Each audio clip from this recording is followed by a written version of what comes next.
last session, we opened up in the scary situation of Ufrid being downed by the wood golem you'd encountered.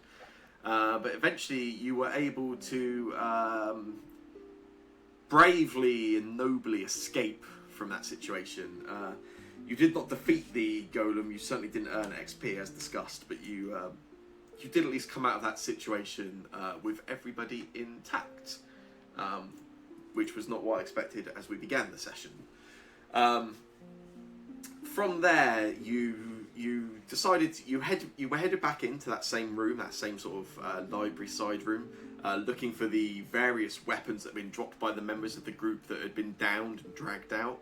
And when you did so, tentatively entering the room, but the golem did not attack you again. It seemed to be unactivated, and it's impossible to say what the difference was, Shane. No idea. No idea. From there, you headed back into that sort of main library, that sort of long L-shaped corridor library you'd been into. When you arrived there, you encountered a Morlock who introduced themselves as Allgrail. And from visuals and during the conversation, you were able to ascertain that this was no normal Morlock. This is a Morlock who was afflicted with ghoul fever and was either undead or on a path which there was probably no coming back from, headed towards that condition. Which led Orin to nobly ask this Morlock to turn around so he could inspect their wounds. I think we retconned this actually to make feel a little bit better about himself, if I recall. I disagree. I think he told him to turn around and stab him in the back. No. You know, I still don't think you should retcon that. That is definitely what Orin. That's definitely what Orin did. Orin told him to. I had a feeling you asked me to retcon it at some point, but maybe not. Maybe I just imagined you were nicer than you are. And with this Morlock's back turned to Orin struck them with that Morning Star, and as a group there was a little bit of hesitation from some areas, but in general the group seemed to side with Orin and take the decision to kill this creature, and did so. From there, you headed back up, returning to Zozlarin, the demon you had encountered previously, or devil. Sorry, I always get demons and devils mixed up. Informed them that there had been some cleaning and removal of some of the creatures around the Gauntlet, as well as an offer from Winterberry, who assured Zozlara that Winterberry would seek to find their contract that was keeping them there and to somehow break it or end it if they could. Zozlarin also granted some kind of vision to Winterberry, showing a human which you were able to recognise as Otari, the member of the Rose Guard, whom the town is named after. Running around in the areas of the Gauntlet you recognised before heading down the stairs behind the secret door which Bunk found a few sessions previously. Finally, you headed back up to the surface, and as agreed previously, went to a dinner party, might be a slightly more formal version of it, but went for a meal, a feast with the Mitflits. Some surprisingly good tasting roasted maggots, or giant maggots, and during which you were all serenaded by Ufrid, who told the story of the sort of slaying of the River Drake, and then also the defeat of the Morlocks, and in particularly their mushroom-eyed leader. The Boss Scrong and the Mitflits extremely taken by that performance. Very pleased with you guys as a group. They're cowardly friends, as they call you, based on the fact that you are too scared to join them in their plans to invade the town of Atari. but their respect for you as their wimpy friends, at least, convinced the Mitflits to put their plans aside and to instead make Gauntlight their home. Finally, as your party were deciding to head back, as darkness had sort of fallen, you were ready to sort of head back to town, to your rooms at the in town, but you were interrupted by some ghostly screams, which seemed to be coming from the Gauntlight, from the lighthouse itself. At which point, as a party, you decided to stick around and look into this situation on behalf of your friends, the Mitflits, who seemed rather scared and keen for your assistance in the situation.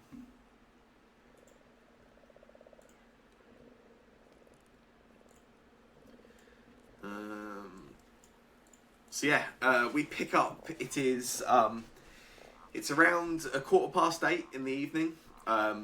Darkness has fallen now, so there is no natural light, and your discussions to leave have just been interrupted by the sounds of screaming coming from the Gauntlight.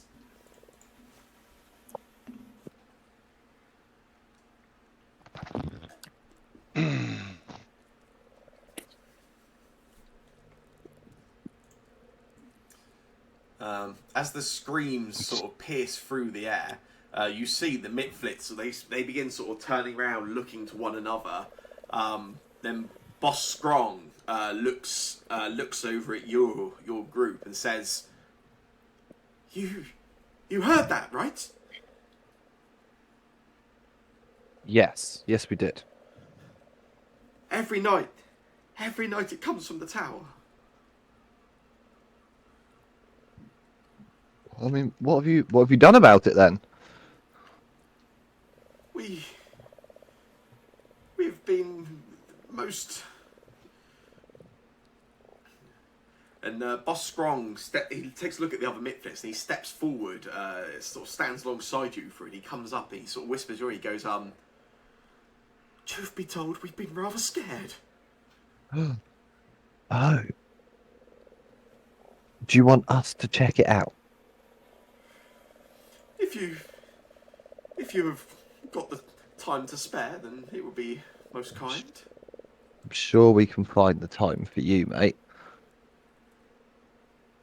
If you do go to look, though, could you at least close the door on your way out, just for our own well-being? Oh, I see. We all feeling up to a little investigate? That's why we've stayed. Cool.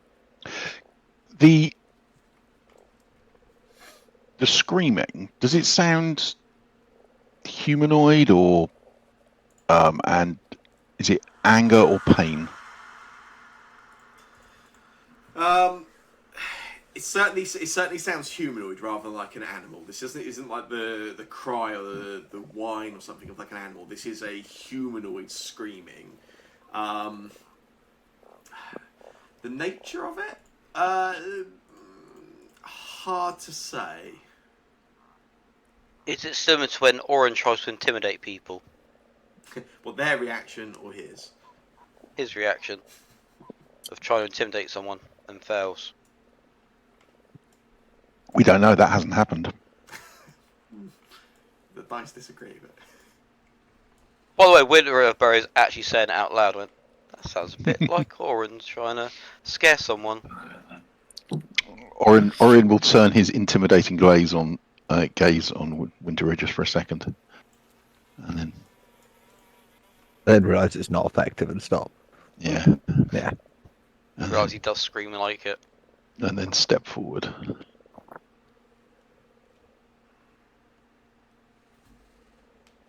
I feel like everyone's actually stayed behind. It's just me and Oren going there.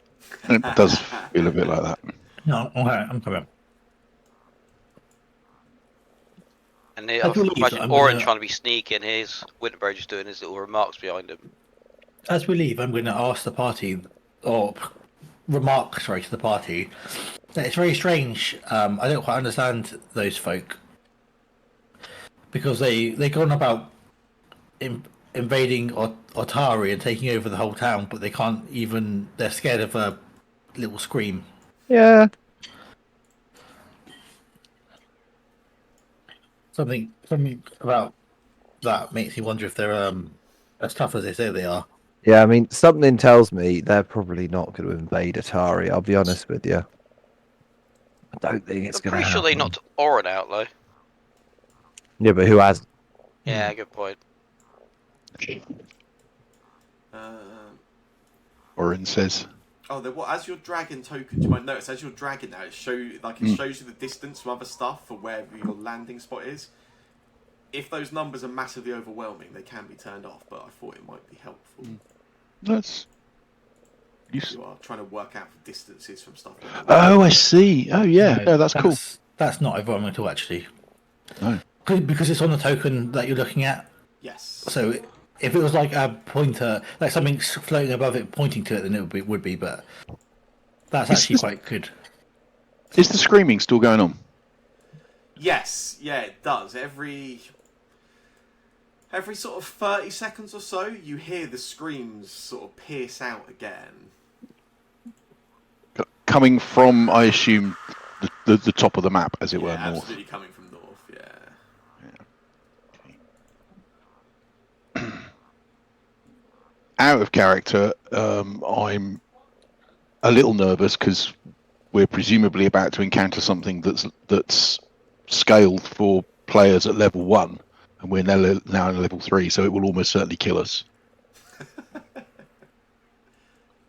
Confidence. It could be the opposite. It could be scaled for like level 12. And we could be, but here. It's well, yeah, maybe. I think Spam just wants to cheat. He failed to do it last time. Oh, I can't remember which way. Oh yeah, there it is. Okay. Should I scoot everyone up to that same area? Yeah. That would be helpful, thank you. I think this would be really amusing if, like, we got here and then I realised it was just me and him. Ooh, That would not surprise I'm pretty me. sure we kept that door shut. Yeah, I think you did actually. Yeah. Okay. Last time. Because we had our chalk out. Going to use the defend exploration action, Sam. Functionally, I think it means that I get to have my shield raised at the start of combat. I agree. You know it's going to be the top floor. There's nothing in this side. Yeah, that's. There's a chalk moved as well, or is the chalk still clear? Did we put chalk here? We put chalk on all the doors here. You did. And has anything been through here that we can see? Not that you can see, no, not from this side. Obviously, the door's closed currently, but yeah, there's no sort of signs of any sort of disturbance that you can see. Okay, get to the door. Before we go to that door, I've got a vial of blood. Is it moving? Is the vial of blood just being like a normal vial? Yeah, it doesn't seem to be doing anything. I forgot I was meant to study that.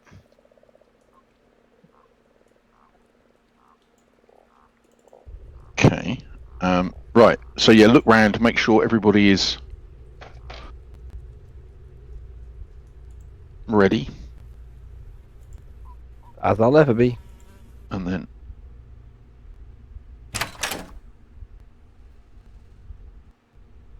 screaming is coming from in here. Certainly sounded that way before we. Yeah.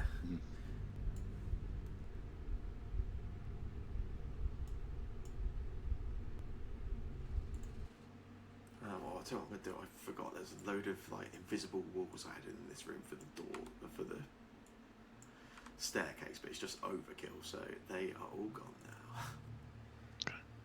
now. Yeah, as you step inside, you don't hear any screams as you enter. You don't see anything immediately different. That pool of blood is in the middle still. The chalk outline around it where you'd placed it previously. Is everyone else holding back or? Oh no, sorry, I am in there. That's cool. Just wanna make sure. Yeah, I'm literally following really close to Orin. Yeah. Like he's my meat shield. Yeah. You holding back, Kays? You been with them or?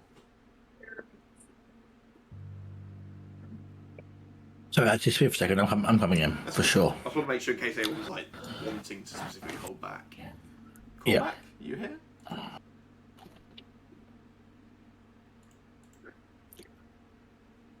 No, I assume he's not here. Okay. Well, I'm assuming he's with you then in that case. Yeah, as you sort of enter the room, so the chalk in front of the door where you entered, you look over to the one on the sort of west as well. Both seem undisturbed. The chalk around the sort of the pool of blood itself is entirely unmoved.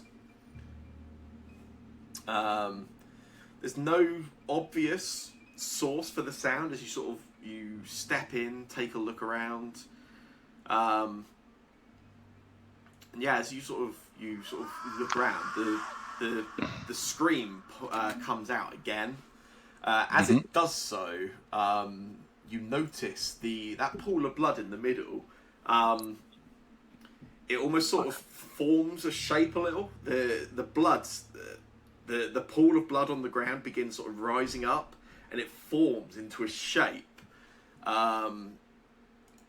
Forms into the shape of a feminine humanoid, with just about enough detail in the form. You will recognise this immediately. This is without doubt the image of Belcora Haravex. Yeah. It's the Lich. As she rises up like out of the blood stain, the body, or this sort of body shape of made from the blood, just rotates in place slowly around the room, almost like a lighthouse. The light starts spins. You see like this beam of cold blue light shines out of like the eyes. What happens when it runs over us?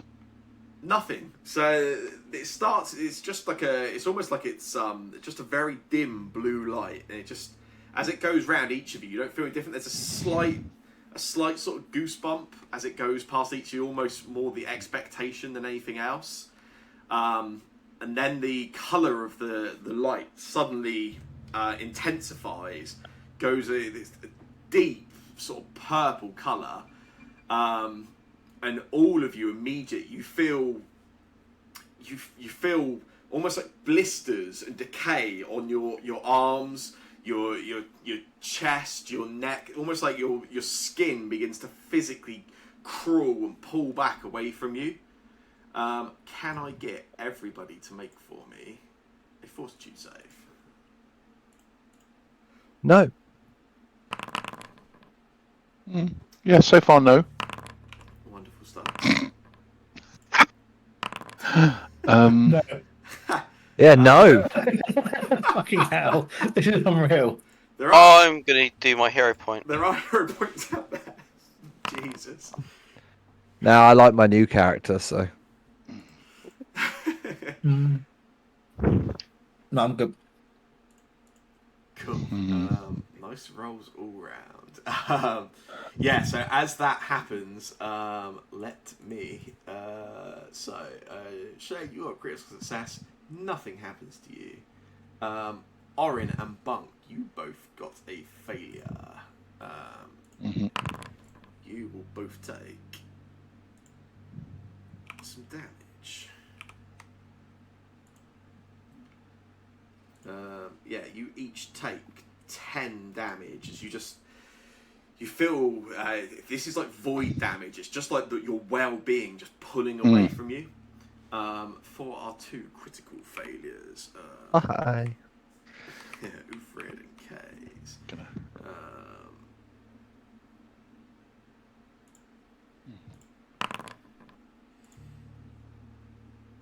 You each take 14 damage. Yeah, it's fine. Oh, sorry. The 2 failures, you also find yourselves dazzled. Yeah, been there before.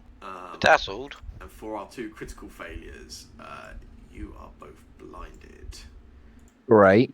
Love not being able to see. So yeah, you all feel this like sores and wounds and blisters, almost almost feels like any part of your skin that's exposed. It's almost like it's a blistering and opening up. It's almost like your skin is trying to pull apart and open up wounds across you. And yeah, as that happens, everyone other than Winterby finds themselves either dazzled or blinded as the pain sort of overtakes them. Let's drop into initiative. Oops, I've just made you all invisible. That's not what I meant to do. I'll take it. Bagpipes. Yes, if everyone can roll initiative for me. Mm-hmm.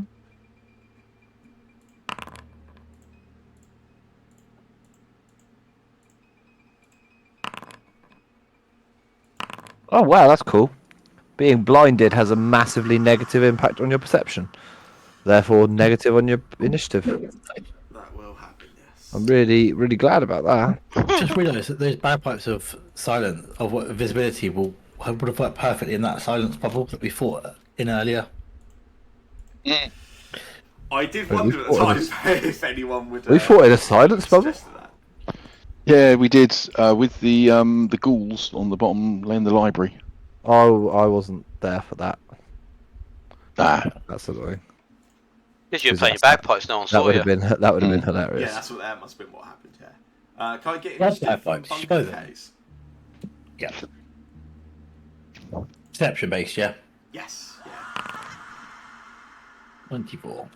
I accidentally rolled a regular perception, I Oh, think. did you? Sorry, I missed. Think that. I did. Yes, so you did. I That's did. fine. Sorry, There my bad. there is a way to turn that into your perception by clicking that or into your initiative. I that was really weird. such a good roll. That was definitely worth using. Why in am I case- blinded? Sorry. Oh, okay, never mind. I tried to think why it was so low, then I realised I was blinded. Mm. Yes, that is why. It does give you a nice -4. Fun. Cool. So yeah, as that initially happens, you'll feel your skin sort of peeling away, burning almost.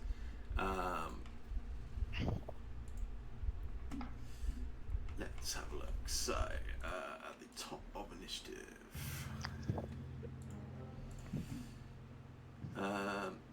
Yeah, so at the top of initiative, immediately as all that begins to happen, you'll sort of react to the damage you've taken in, sort of take in the fact that you have either dazzled your sight a little or lost your sight entirely. The creature or the spirit, the blood continues spinning, just spinning around slowly, the light going around. And then as it does so, it stops. Can I get from you, Ufrid, a fortitude save? Oh, fuck off! Why me? I'm just pretty. I don't deserve this. With hero point or anything? Oh, Nope. I'm just asking.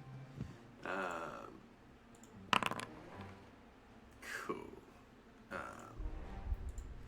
Yeah, stops as it sort of reaches you. And as it does it, this time where the light is always coming from the eye, the mouth opens wide, and you almost see it's almost like the mouth begins to like inhale. The light that is coming from the eyes is almost being dragged back as it sort of comes out the eyes. It's almost like it's being pulled back, and then you feel, Ufrid, even though you can't see it, you feel the light on you, and then you feel the blood in your body beginning to drag, almost like your blood is being pulled northeast away from you.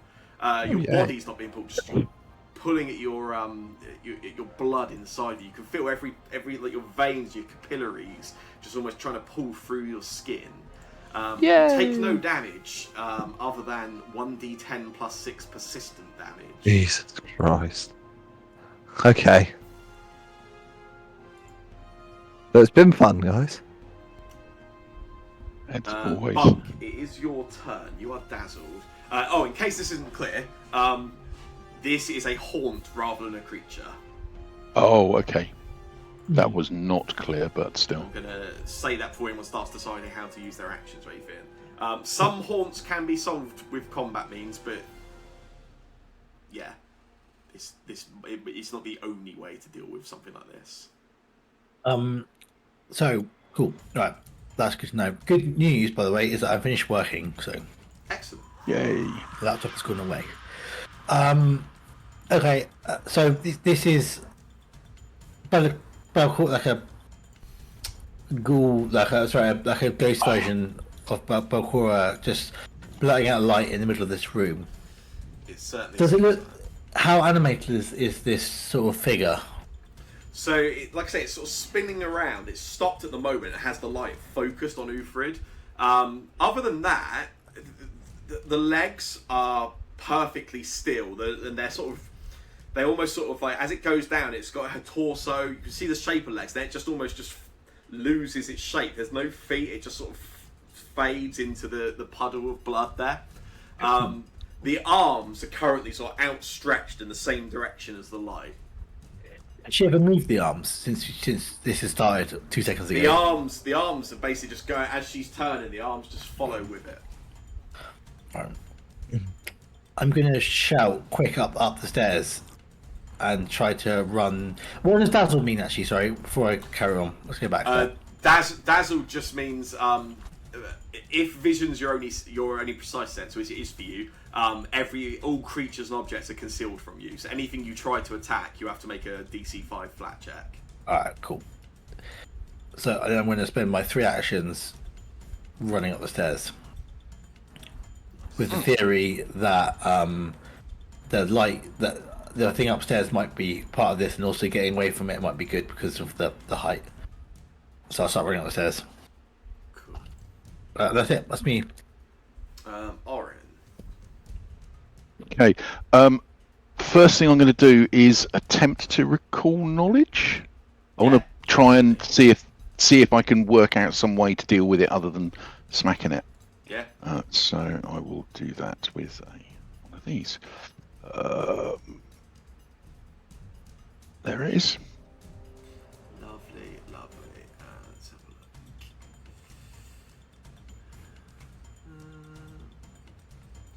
look. Nice. Yeah, you sort of, as you see what's going on, you sort of dig into your own sort of understanding, particularly pulling at your knowledge of religion, your time with the Dawnblades, haunts. These sorts of things are not unheard of.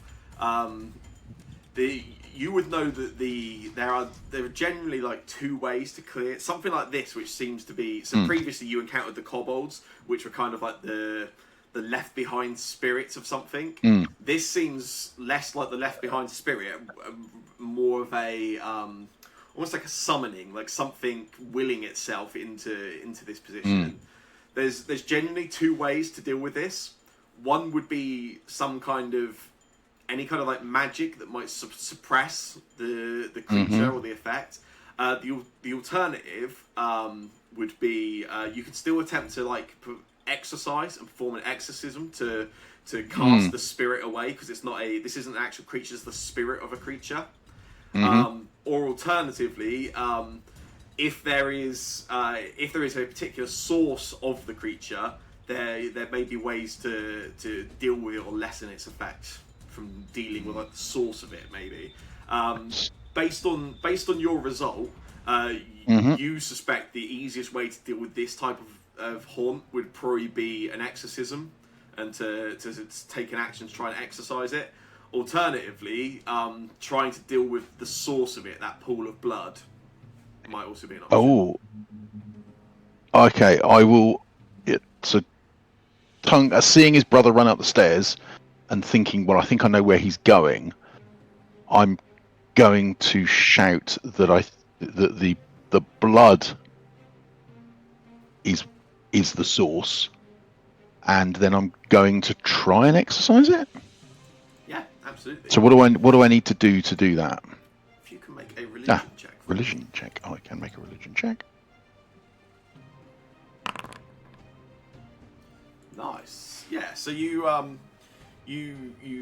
sort of stand back, take that in, and then sort of having that knowledge, understanding, you sort of draw upon Lavanda.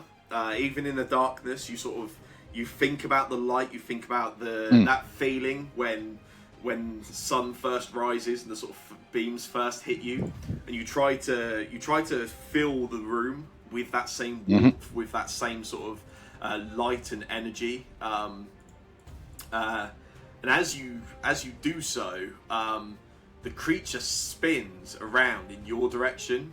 The light focuses on you. As you do so, the members of the party who are not blinded, so yourself, Winterberry, and Bunk, Orin almost begins to. It's almost like Orin is giving off light himself. He's not lit. He's not actually giving off light. As you see that blue light sort of hit his general sort of figure, it's almost like it gets stopped and halted by just this slight glow around him. And you notice that glow around him builds just ever so slightly and pushes back. And the creature, or the haunt, the light begins to spin wilder, faster, almost out of control. And then the light goes out, and the blood, there's like a burst as it smashes upwards immediately. Where the shaper was, it goes and instead becomes this just stream of blood that goes right up to the roof of the lighthouse, hits up against the wooden trapdoor at the top, and you guys are left in silence.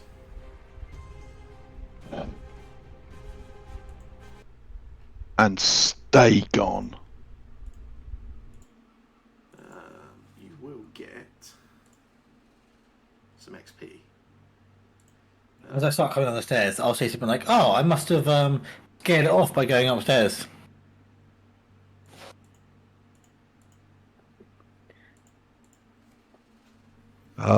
Guys? Hello? Hello. I will Hello? go over to Oh god. E3. Can you? The dazzled is gone now, isn't it? From us. Yes.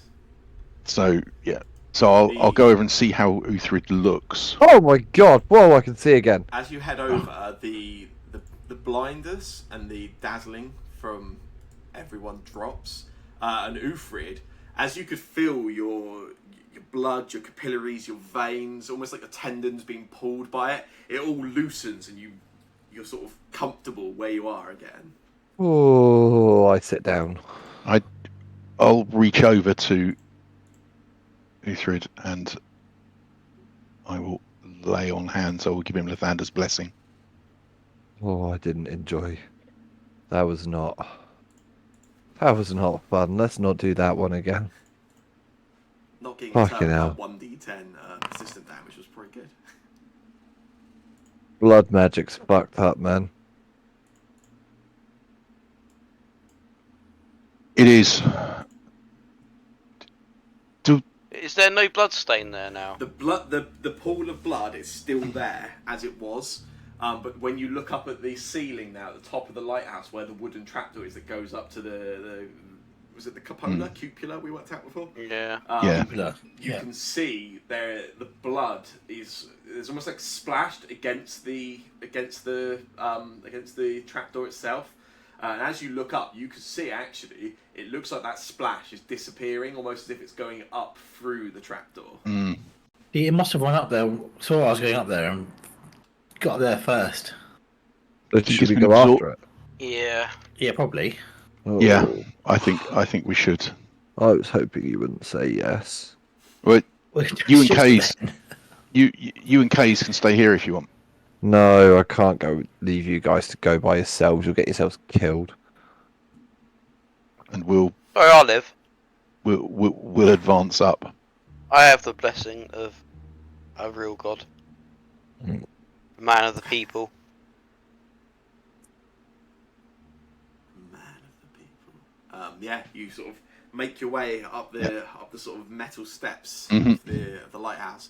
As you approach, as you're sort of getting closer and closer, you can see the blood is sort of seeping through, almost like if if you think of like water as it seeps into a sponge, you can see it, and then it sort of goes into the sponge itself. It's almost like the reverse happening. It's almost like you can see it. It's almost as if the blood is just soaking into the trapdoor. By the time you get to the top of the stairs, the trapdoor looks absolutely fine. If you hadn't seen what you had just witnessed, you wouldn't even know anything had happened. Push the trapdoor open and go through.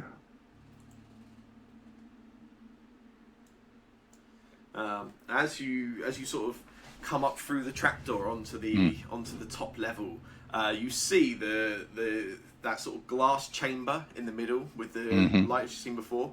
The glass is covered and smeared with blood all over it.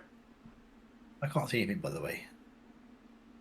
Cool. There was a null pointer exception of some description. Yeah, it's okay for me. Let me try refreshing. Yeah. Yeah, I had some null exception. I blame Langan.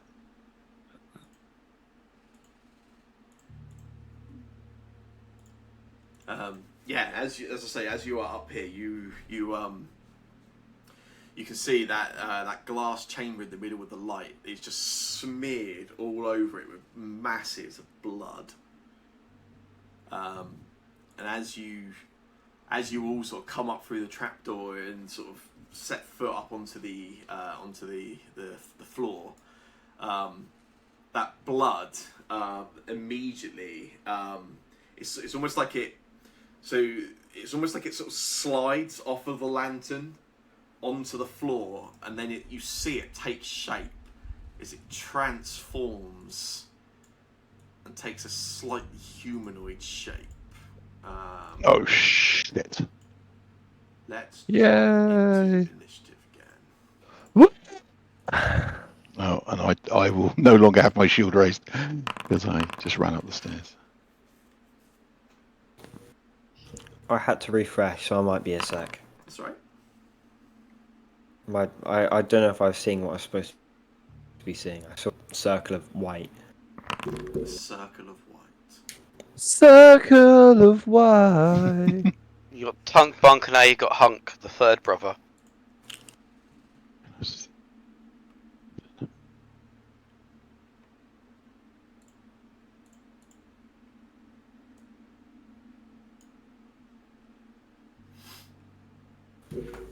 Sorry, everyone. So good, man. Is it working for you now? Still loading. Still loading. That's cool. I'm on a grey screen. Oh, yeah.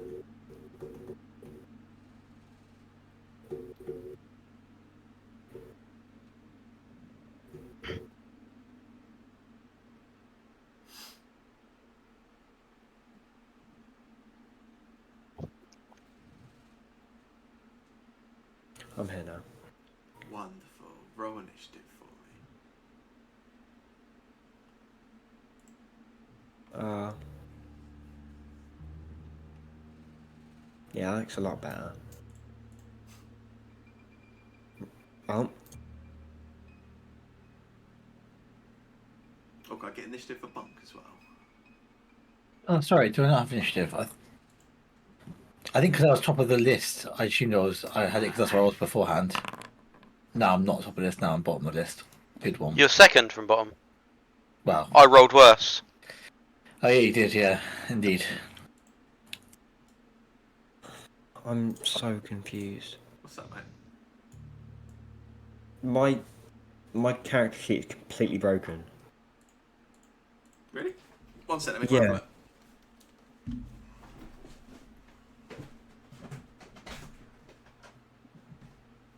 It feels like favouritism. If we say ours is broken, he doesn't get up his seat and go and check. I reckon he might if I say it. He might if I say it, he can get to me quite quickly. Yeah, true. Yeah, what you should say, Shane, is your character sheet's broken, and can you get some milk on the way over?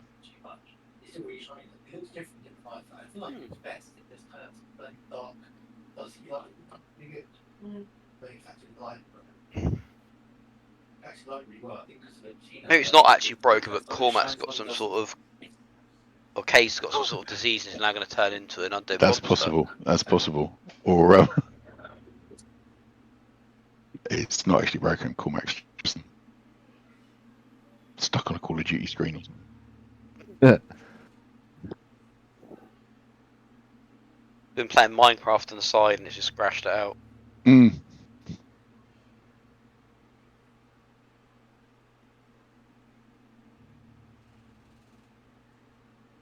Oh.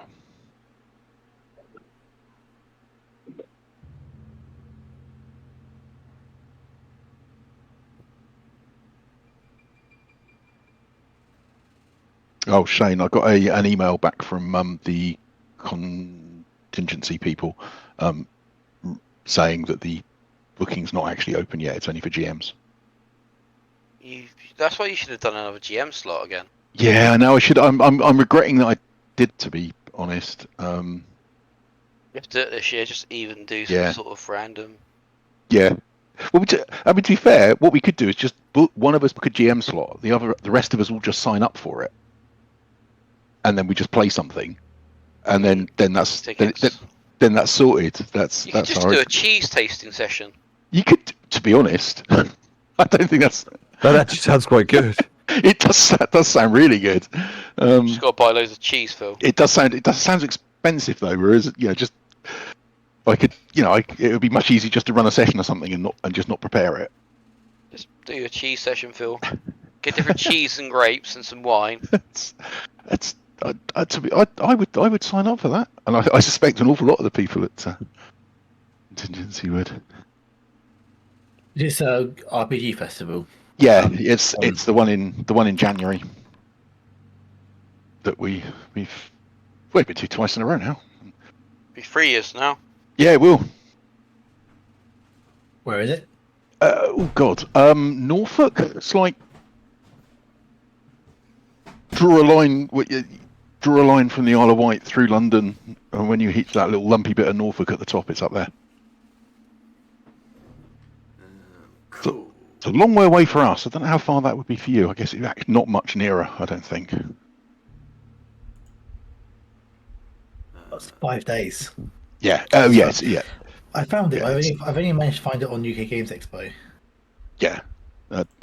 It's yeah. I don't even know if I think they have got a website, but it's not much of a website. But it's a lot it's closer fine. for me, except it would be if there was this road that went to it, but the road goes to Bedford, and then from Bedford it's like doesn't go in that direction anymore. You have to go like north and what have you. If you fancy role playing, it's worth it. Even I would say even for a day, but it still might be long for a day. But if you, I would certainly recommend it. How long do you go for? We went Monday, right? Yeah, we went. Was it Tuesday to Monday last time? It was, wasn't it? Or Tuesday till? I left at Tuesday. Yeah, Tuesday. Yeah, because I came. Yeah, I think it was. I think you came to us Monday, and then we went off Tuesday morning. And I think we'll probably do that again. Yeah, I think I'll do that same again as I did last year. I mean, I might even do. I might even go like Monday to Monday. But I don't know. I don't know how Sandra will feel about that. How long is the drive from you? Oh God, about 5 hours or something. Okay, it's 2.5 hours from me, so it's actually half the distance. Yeah, it's a long drive, but then neither me or Shane did that, so that was fine. And we have that nice stop at McDonald's on the way up. We've done that twice, so that's traditional. Same McDonald's as well, wasn't it? Yeah, it was. It was indeed. Yeah, it's good. It is good fun. And I'd certainly recommend it if you don't have something stupid like a job that actually wants you to attend all the time. I mean, I get a fairly good holiday. Yeah. The problem with my holiday is that if 3 weeks of it is signed off, I have summer holidays and Christmas holiday. It's not as severe as Jake, who has no free holiday particularly. Yeah. Do you have any, Jake? Oh, none. No, you have none. Yeah. I still end up with like 3 weeks or something, but it's not loads.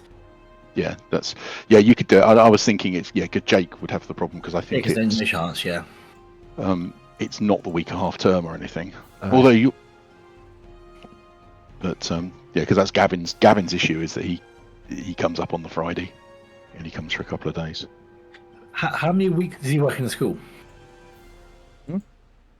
How many Does Gav- weeks? Does Gavin I work dunno. in a school? Yeah, yeah. He's a teacher. His teacher, okay. Yeah, So it's working with teenagers that have given him such a sunny disposition on life. yeah, I think so. I think so. It's just yeah, Jake in 20 years. I think Yeah. it's quite frightening. What's really frightening? Thing's fucking terrifying looking. That is Horrible, that is horrible. Yeah. properly Let's fight properly it. scary. So as you see the blood sort of Ah, crawls off and slivers off of the glass, it sort of comes down to the ground and takes up shape, a bit different from how you saw it previously. This time it seems a little more solid. It's almost as you sort of look, as you see it form up, it's almost like the sort of consistency of like a thick foam. You can see there's a little bit more to it this time than whatever you just encountered lower down. Kays, you react the quickest. What would you like to do on your turn? Attack it. Sure. Tell me what else to do. So.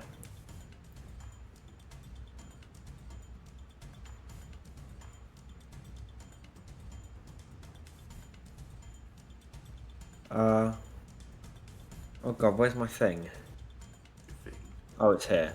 I went to my thing. Never mind. There. Nice, yeah. You move over, sort of feint in one direction, pull to the left.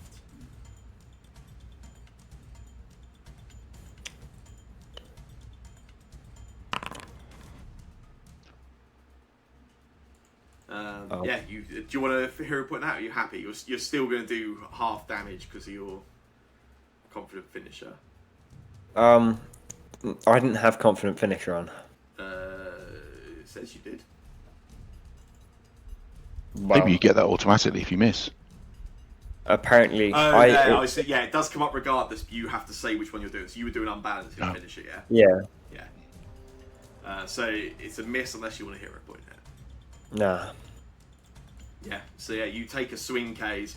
You take a swing, and as you do, it's almost like some of it it's almost like the form of it changes a little. It's almost like some of it sort of disappears and moves and changes around, and you just swing wildly at nothing. Oh, fun. Ufred. Hello? It's me, Uthrid Descinder. I wonder what I might do.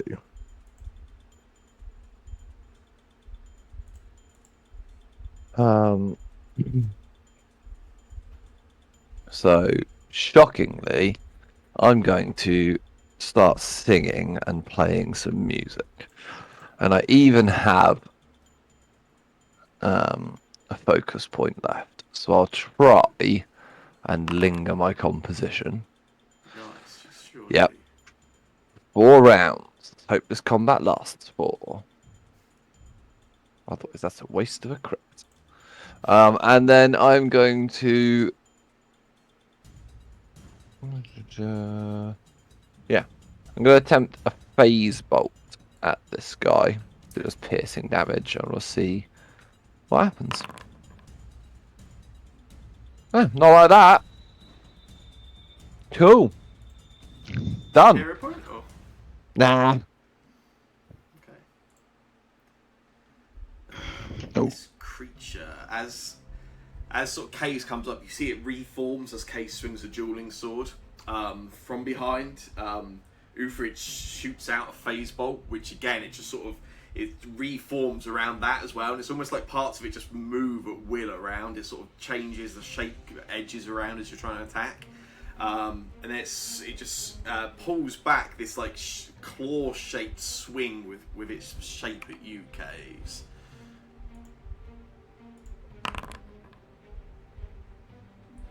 That's how you do it, boys. That's a critical hit.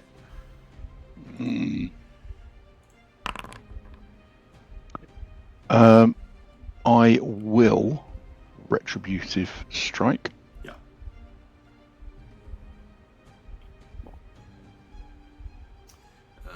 Yes, Kays hits you, dealing 15 damage after Tunk blocks some of it for you, and 2d6, or sorry, 2 times 1 because it was a crit of persistent bleed damage. Can I get? You'll get your attack in just a sec, Orin. Before you do, Kays, can you make a fortitude save for me? Nice.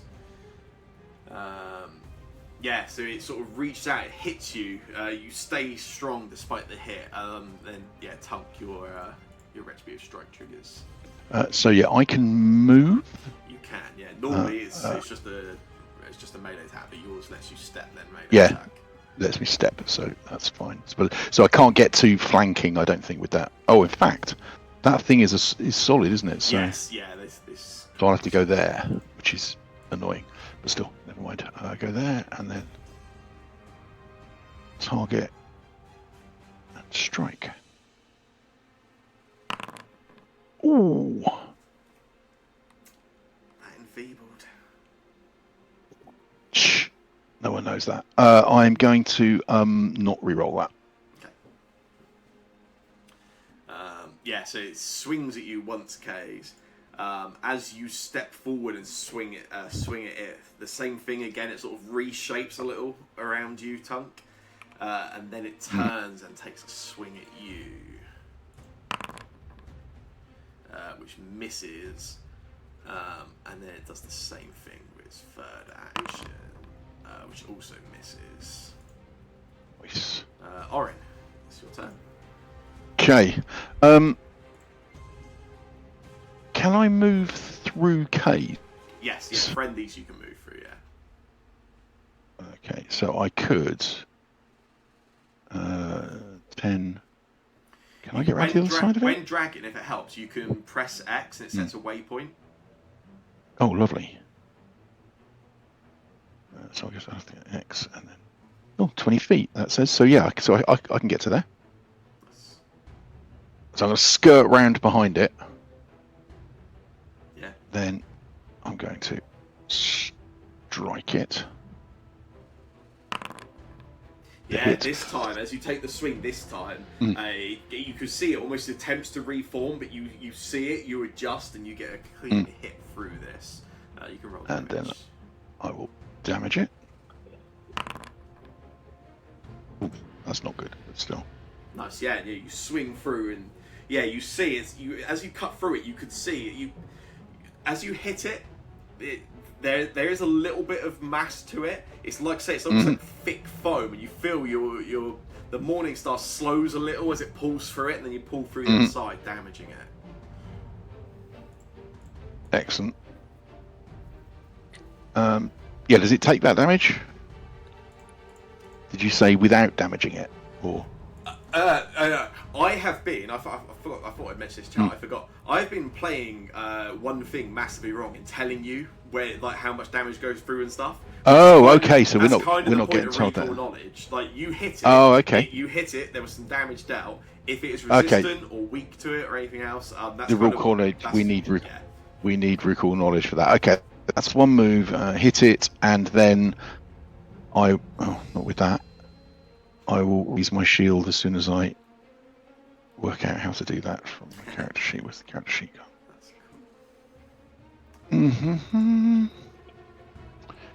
Raise the shield. Okay, and that raise the shield. That's 3 actions.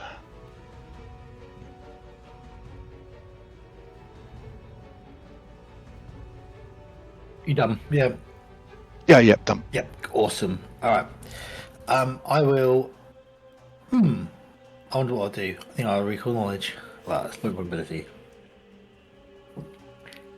Oh, apparently I don't have one implements in my hand, but I definitely should do so. I know what that is. One moment. If I do that.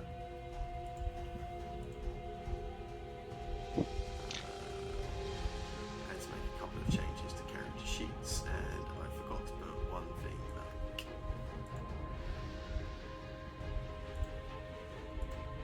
Yeah, it should work now, I think.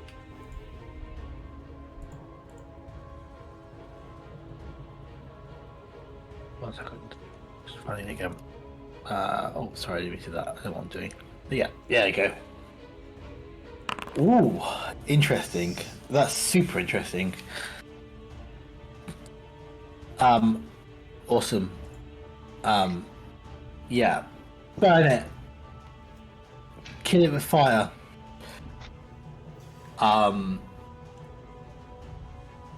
So what is it?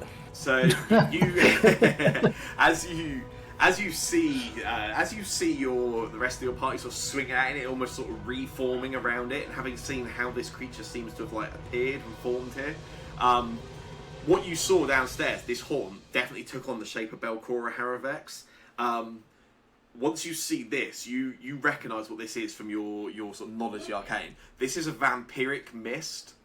Vampiric mists, they're quite often mistaken for for being vampires, or like the form of vampires, but they're not actually. They're actually their own sort of aberrant life form.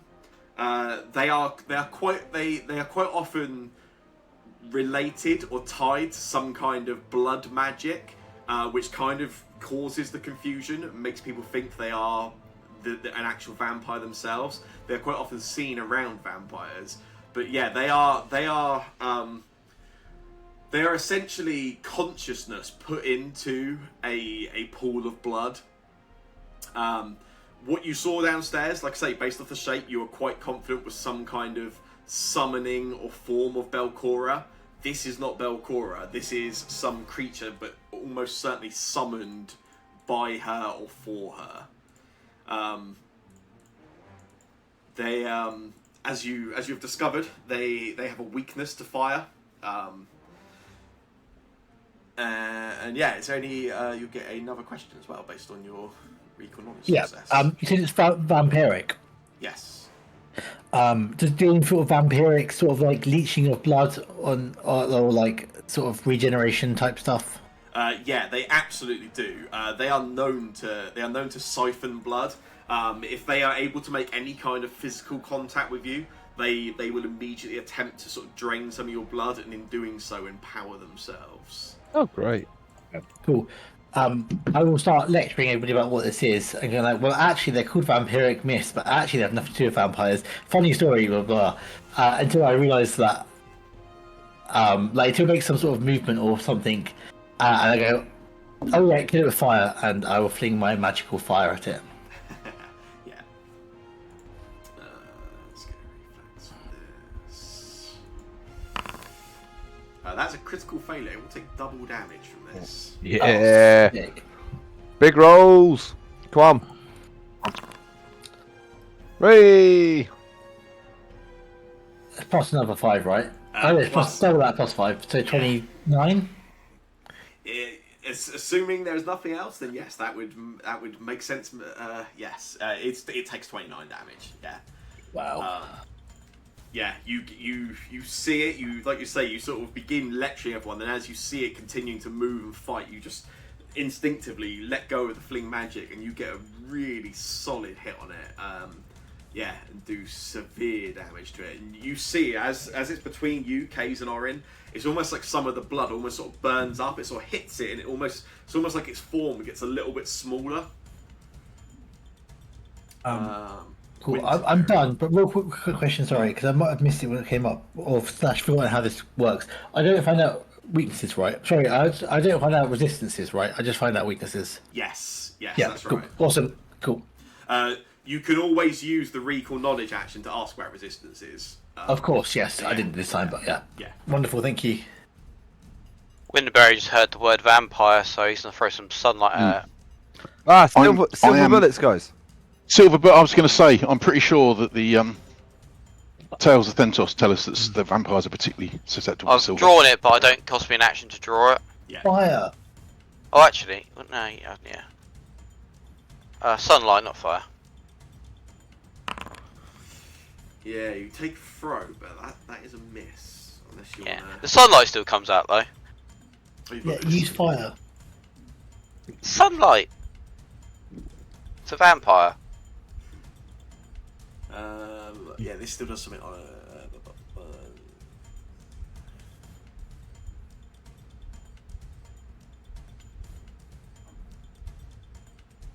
parsley or something as well. Cool. So yeah, if you roll damage for me, because the splash damage does still go off on a miss. Cool.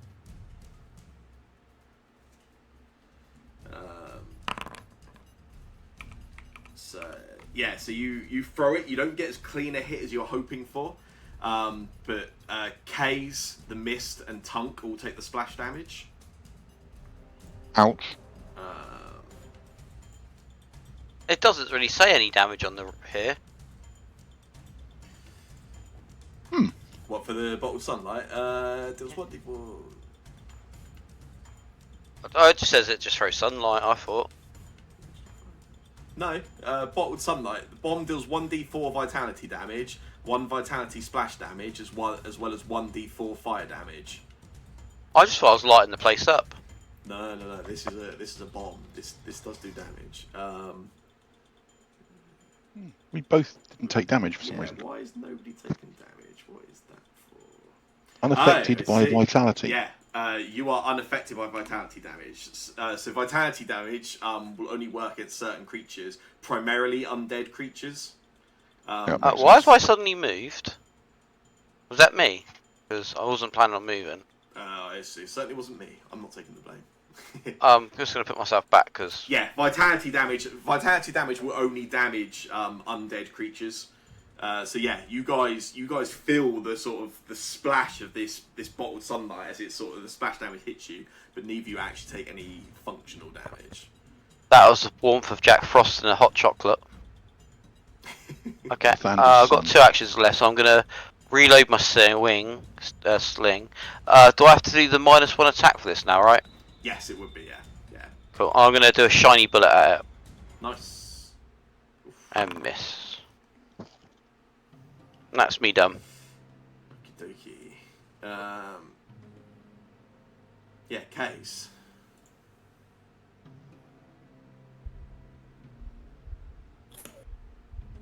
Can I do my thing again? Your thing again. Oh, your feint? Yeah, absolutely.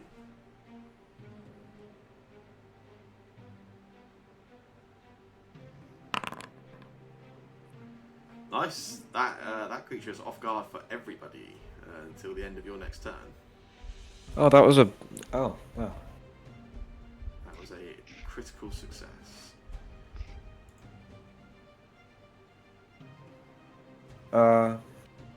I'm doing unbalancing. Actually, is there a point of doing unbalancing? It's already off guard for everyone already, and unbalancing makes it off guard, so I guess it's better to do your confident finisher instead. I'm doing confident now. Yeah, be confident. Yeah. Nice, yeah, that's a hit. Oh. You can roll damage for that. Oh wow. See, that's what confidence gets you. Nice, yeah. You feint, you throw it off in one direction, and you swing, and again you see it tries to sort of reform a little, and the target has got smaller as that fire damage soaked up some of the blood. But you, as you send it in one direction, it almost like it sort of reacts in that direction. You dart in the other, and you get a slice through and do some damage as the sword goes through it. Yeah. You have an action left. Can't be an I attack can't- though, because that was a finisher. Oh. I can't disarm it. What can I do? You can attempt to disarm it, can't you? What would I have to disarm? Oh, that's a point. Yeah. That is a very valid point. It doesn't seem to have a weapon in its hands. Yeah. Can't grapple air. You could try grab it. This isn't air. This is, like I said, it's almost like a thick foam. You could certainly try and grapple it. Don't grab it. Would there be a point? It would be funny for me. I'm not gonna grab it. I'm not gonna grab it. What if I shove it? You could try and shove it. I don't want to.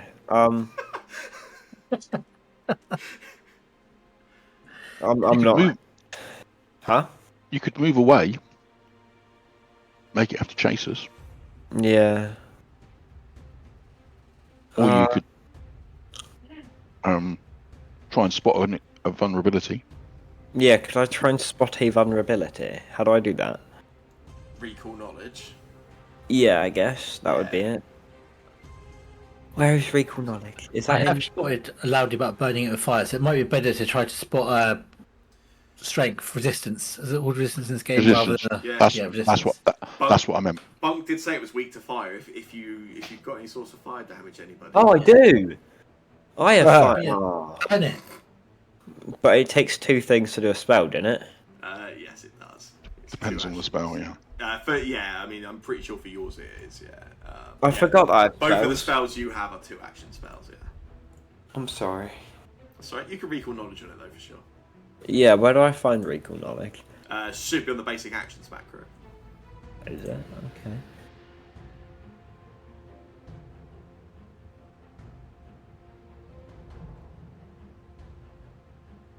Oh, You can see your mouse moving around as you go through the alphabetical order.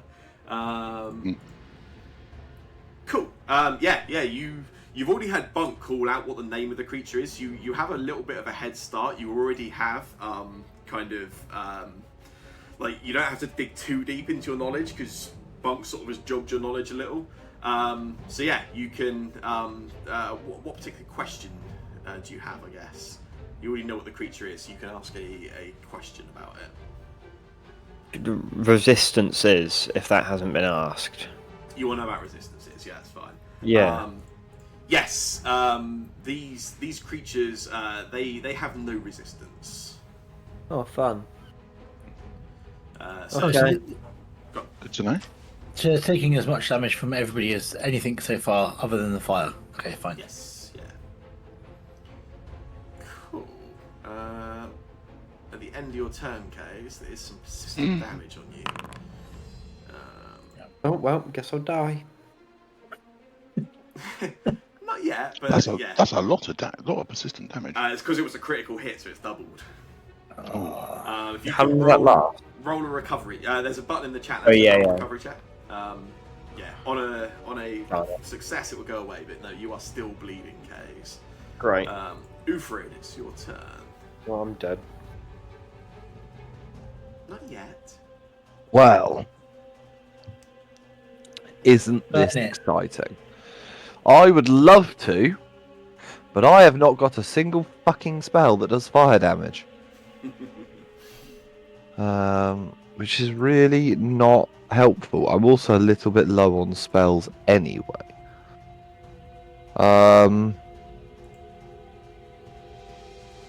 So I'm going to move to start with.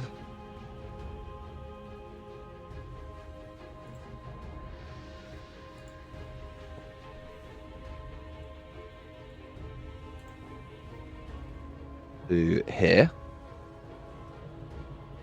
I'll target this thing. And oh, actually, I've just remembered this bit in the middle is raised, isn't Yeah, it? So I've just yeah. given it cover.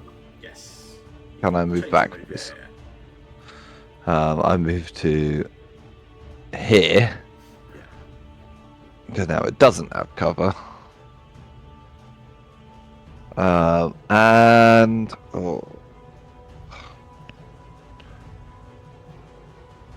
do I do that?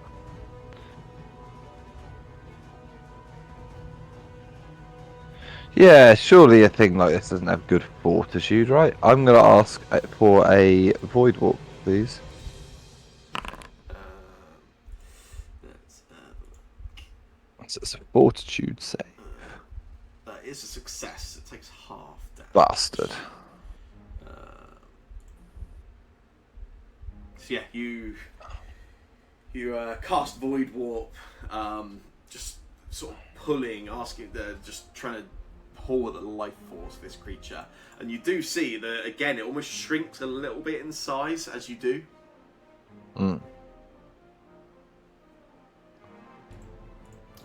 It's all 3 actions for you, wasn't it? That is all 3 for me, yeah.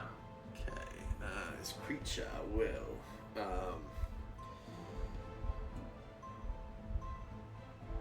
As you get that swing through K's, it immediately as you're sort of cool. Oh no, that's a good question, K's. Your recall knowledge to find out that it doesn't have any resistances. How do you communicate that to the party? I make a massive X with my hand and then I pretend to swing a sword. Wait, Right, don't swing your swords, guys. No swords. Swords are bad. It's high resistance to any sort of It's slashing damage. resistance to slashing, yeah. Immune, I think, actually. The big X means immune, right? Yeah, I think I'm pretty sure that's what he said. As that debate's going on, Kays, it swings its hand past you at you again, hitting you. right. Tongue, you've got a reaction. Yeah, You wanna I'm use it? going to use it. Nice. Cool.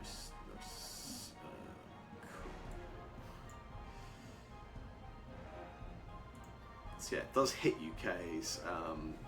Minuses your level, I think, isn't it? 2 plus my Oh, level. I could just click it and that would answer the question. Yeah, you take 1 damage in the end, Kays, but yeah, you can feel that persistent damage is on you still. Persistent damage doesn't stack though, so you can't. Oh, phew. It's not going to grow on top of what you already had. You just keep the bigger version of whatever you had. So you already just keep the crit version.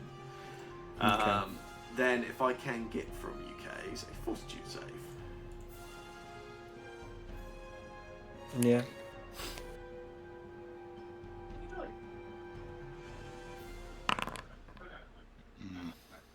Cool. I'm gonna cry. As it, you've got a hero point if you want to use it. No. I want to save that for a minute, right? Yeah.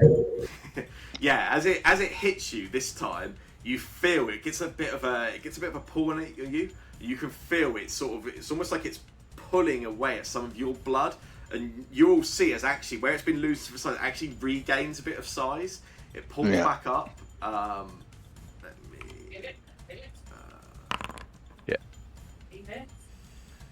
He's healing. It grows a little in size, and you Only a little. guys, you find yourself drained 1 as it pulls away at just some of your blood and your vitality. With its second action, it swings. Do I get to hit it before Oh it yeah, takes sorry, its... yeah, you totally do. No, Yeah, I forgot that's to- okay. Just wanted to check. Oh, there you go. That was easy. Missed. Right, carry on. With its second action, it swings at you a second time, Kays. And then does so a third time as you sort of dodge out of the way just about. Swings at you again, and this time you get a really clean jump away, Kays. You can use your opportune riposte if you want. When a creature critically misses a strike against you, you can make a melee strike against it or disarm it. Little dog. Go on. Hit it, Kays. Hit it. Unarmed strike.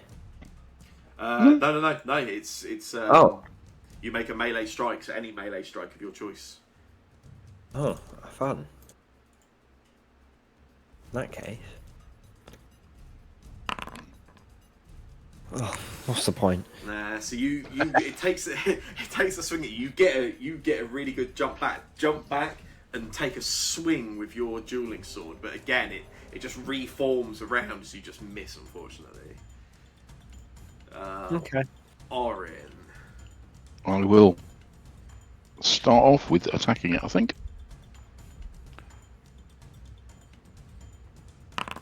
Oh, I'm going to hero point that because I'm bored of missing. Yeah, I hit, that which I guess is something. Damage. Nice. And it's still alive, I guess. It is. And I am going to... I'm going to try and demoralize it. Yeah. Yeah. Seeing that Kays is sort of weakening, I'm going to basically try and attract its attention. Okay. And I'm going to do that by just yelling at it and telling it to look this way. And I guess that's a demoralize action, which is that is it demoralize? Yeah. It is, isn't yeah. it? Yeah. Um,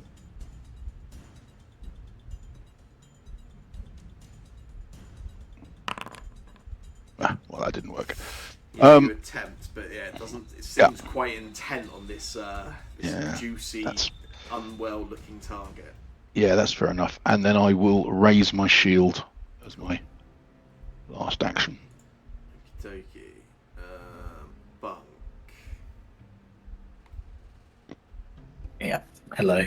Oh, it's not gonna work. There you go. Kill it with fire. Yeah. Let's get a reflex save. It's a success. It'll take half damage. Nice.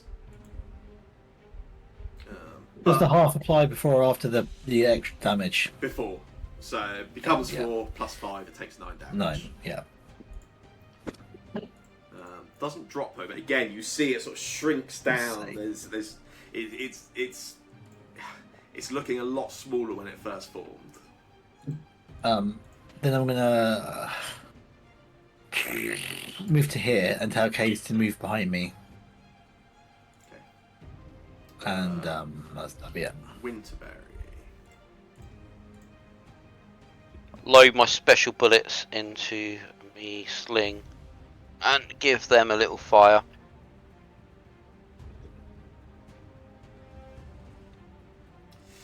It's a miss, I'm afraid. Yeah, I don't think I've hit anything today. I'm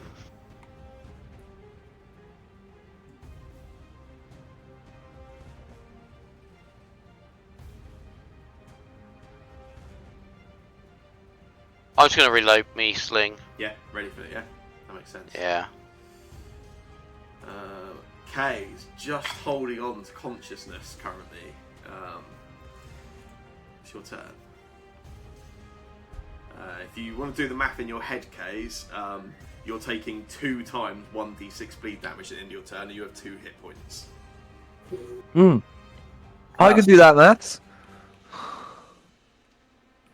It's bad. So I don't win. Unless you get healed somehow, you're definitely going to go unconscious at the end of your turn. Yeah.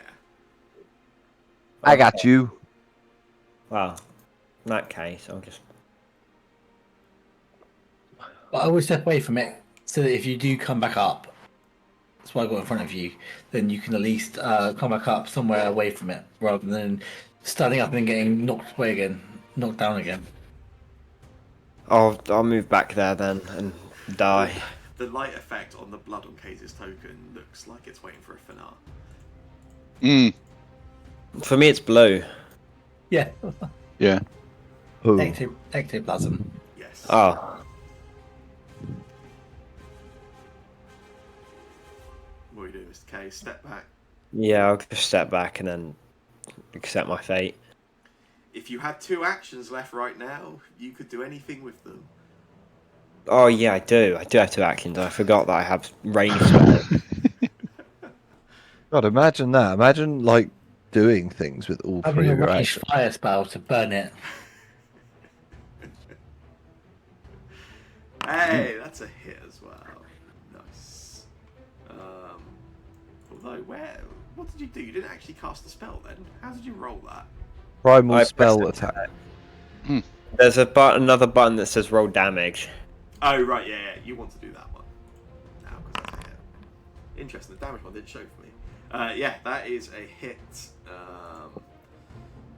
Yeah, you step back, Kays, and you cast Produce Flame from your hands, and you all see as this small sort of bolt of flame darts out of Kays' grip over towards the creature, and it burns up the remainder of that of the blood. You see the creature almost sort of dissipates up, and it loses what was left of its form and drops down into a small puddle onto the floor. See, I told you to burn it with fire. At the end of your turn, Kays, you take 6 damage and 4 unconscious. Bye-bye.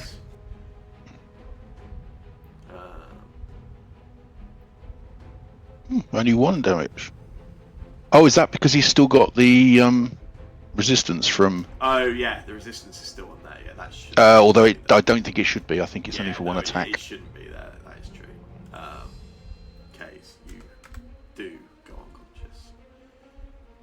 Yeah. Do you want to roll that recovery check for me? Because technically, Oh, resistant yeah. damage can stay when you're unconscious. Really? Yeah, it's pretty bad. Resistant damage great. is not good to have. Ooh. Wait, so do I get, like, killed? Do I get dying? So yeah, you're unconscious dying because you're in that situation and because you've got persistent damage. Oh, sorry, I've disconnected.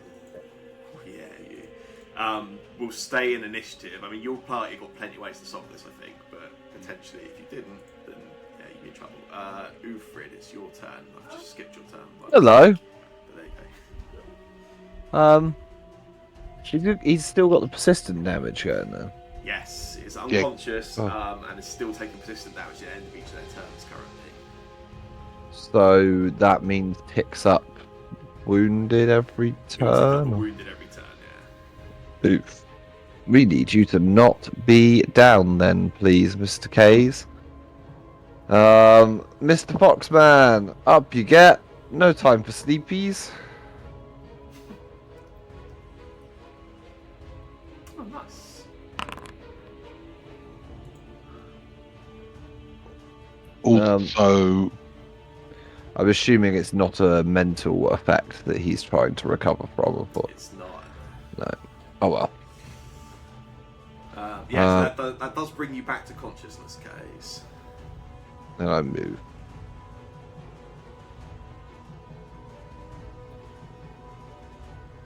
Again.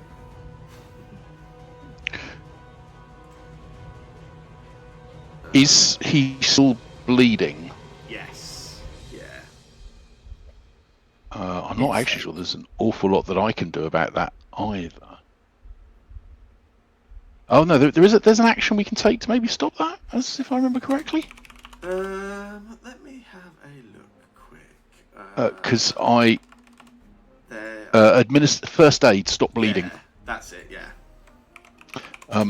I will rush over to him, and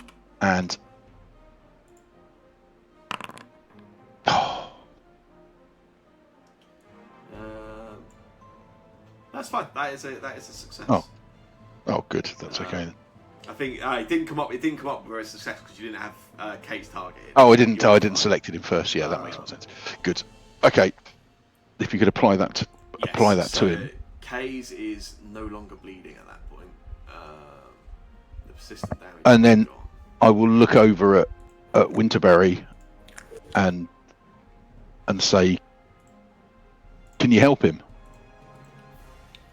With the persistent damage gone, we can drop out of initiative because you're not under immediate threat now, Kays. So yeah, you guys do defeat that. Nice. Let's find you some XP quick. That should be 40.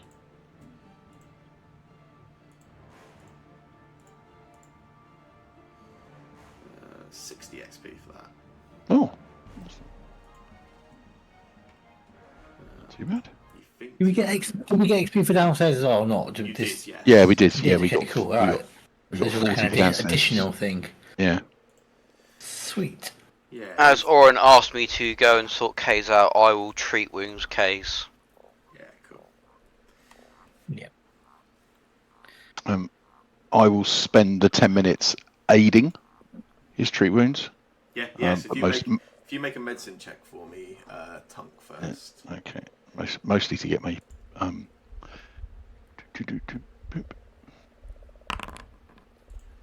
Nice. Oh. That is a +2 for Winterberry for aid.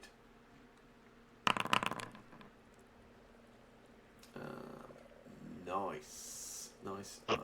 What rolls?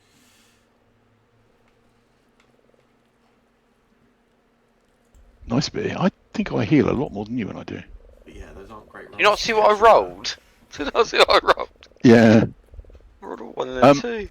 Well, after the you So when you use treat runes, you don't forget. So you do it. It takes 10 minutes to heal their wounds. you can then spend an additional 10 minutes to double the amount that was healed. If that helps in any way, Winterberry. I feel like I might as well just use lay on hands. Yeah, it does feel like lay on That is hands probably would be, more useful than would be easier. doubling free. I'm just saying. Yeah. Doubling free. If I maybe rolled a bit higher, Yeah, that's cool. I'll probably do that, and I'll just lay on hands on him. Yeah, it's fine. Yeah, I will also lay on hands on it. It's like a warm, hot chocolate feeling. Oh, also, actually, it turns out to double the healing. It's actually you upgrade it from 10 minutes to an hour. So All right. an hour to free heals might not be great. What's the time? In game, not in reality. I can read a watch. Before you went sarcastic, the answer is that. It's about 20 to 9. Okay, cool. All right, so we're definitely getting tired. It's ready to go back for bed. Yeah, about 20, 25 minutes since you left the Mitflits. Cool. Anyone else? Go on. Anyone else injured enough that we should spend 10 minutes treating their wounds? No, not really. Not given the fact that I think our plan is to go back to town, right, in a minute. Oh, we could bump into anything walking down the road this time of night. It's dark Yeah. now. I've taken a quarter of my damage, basically, my health. I think it's worth spending another 10 minutes at least to Okay. to heal. I will treat wounds on Bunk and Kaze is immune, isn't he? Yes. I will treat wounds on Bunk and myself, Cool. assuming I can do that. Yeah, you got ward medicine, right? Yeah. Nice. Yeah, it's 11 each.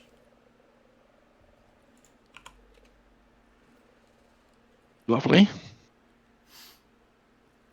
And then having had the 10 minutes to get the lay on hands back. No, you're pretty okay now, aren't you, Case? Yeah, I'll just get my thing back, and then if we run into something, I've got that's lay on kind of hands to walk down the road with. that's what I'm thinking as well. We'll keep a little bit of healing to hand. Nice.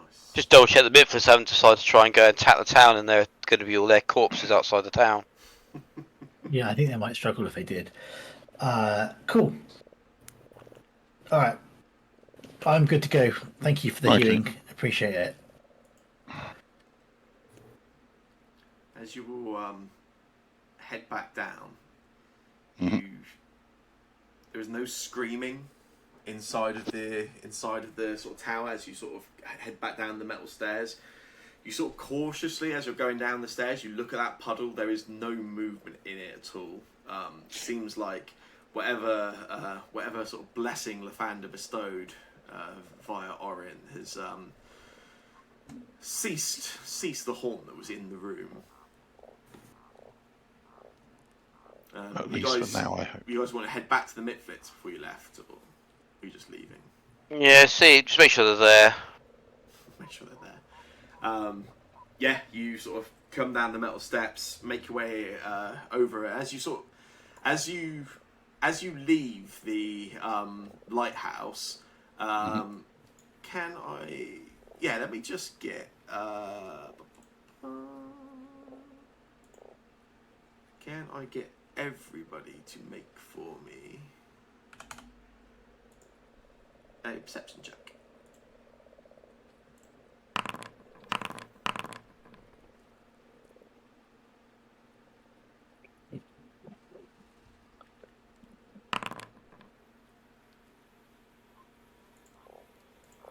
Mr. Ufrid? See how much attention you are paying. Was Ufrid disappeared briefly? The decent one's not here. I think we've got the slacky one. I will roll on Ufrid's behalf. This is not suspiciously quiet. Yeah, so yeah, you make your way back down. Let me make these results quick. yeah, you take a look. Winterberry, Winterberry and Orin, in fact, you both spot as you do combust. You both take a moment, sort of take a good look at the puddle of the blood. Mm-hmm. Previously, when you've been in this room, every time it's almost looked like. I think Winterberry in particular, you went down, you even scooped up some blood, didn't you? It almost looked like, as you were looking at it, even though it was a small pool on the floor, it almost looked like the top of a body of water, almost as if you could sort of put your hand down into it. This now looks like a normal blood smear on the ground. In fact, it no longer even looks like there's a damp or wetness to it. This looks like a long dried smear of blood, a stain. The stain is pretty much perfectly to the chalk outline you drew previously, but this looks like a dried stain that has been here for some large amount of time.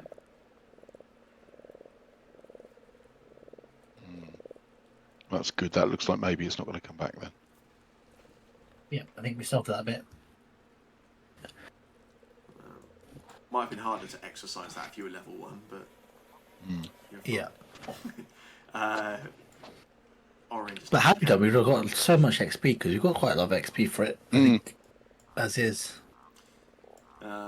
Yeah, I won't make you all move around, but you head back down to the to your Mitflit friends. As you come into that area, you sort of go back into the throne room. They are quite excited upon your arrival. A little bit of nervousness and tension you can sort of pick up on, but they Boss Strong quickly sort of steps forward and he says to you, the screaming, we haven't heard it. You found the creature that was causing it? We have, and we told it that the brave Mitflits lived here, and then it ran away. Boss Strong, he gets that trident and he stamps it down onto the ground. He says, "Yes, they will not return. They know that we are here. Thank you, my cowardly friends." The Mitflits, you see, the other Mitflits, they quickly gather around Boss Strong. They begin congratulating him for ridding the Gauntlet of whatever the source of the screaming were. They don't seem sure on what they're actually celebrating him doing or getting rid of, but they're certainly celebrating him doing it. This sounds very like the Republican Party caucus. Orion will go up to Boss Strong, and I was going to say get on one knee, but actually we're the same height, aren't we? You are. And I will look at them, and Orion says, "But now you have a duty, Boss Strong. The Mitflits must stay here, lest the screaming creature comes back. As long as Mitflits live here, Keep will be safe. Can you do that?" We will make the Gauntlet the mighty home and the beginnings of our Mitflit kingdom.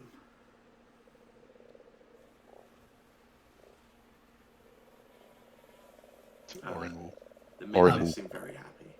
I'm going to catch your attention and give you a nod when you do that after you've done this to say like, "Good move, brother."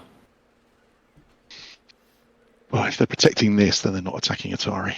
Yeah, no, I got it. That's what I'm saying. Like, Yeah. It was a smart idea. Oh, Yes. You guys will want to head back to town, will you? I think so. Cool. It's not far. It's 20 minutes, isn't it? Something Yeah, like 20 minutes to go back to town, yeah. Yeah, you'll make that. Yeah, it. 20 minutes, maybe Yeah. longer in the dark, but we've got light with us, so. Yeah. Cool. Yeah, you bid farewell to the Mitflits, who are rather excitedly celebrating Boss Strong, his victory and his the early foundations of this new Mitflit kingdom, this mighty castle. which looks doubly as big as it should be. Indeed. Yeah, you begin making your way back through the swamp and along the paths back to Atari. Ooh. Hello? Oh! K's changed quite a lot then. Just I may have been messing with token art. As I was building everyone's new characters, I may have been testing different things in Photoshop, and I may have put a different character who you might meet later onto K's momentarily. Who knows? Yeah, you make your way back into town, arriving just after 9 p.m. You guys heading straight to the Crook's Nook to rest up at this point? Is there anything you want to do? I think so. Town's relatively quiet at this time of night. on the way back, I think we should discuss what we're going to do. Are we going to continue exploring this underground?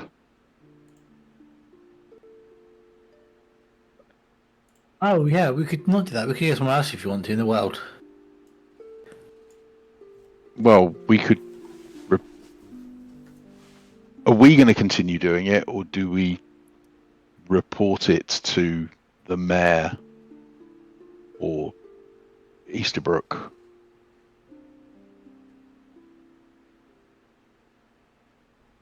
Do you think we should learn more about it before we?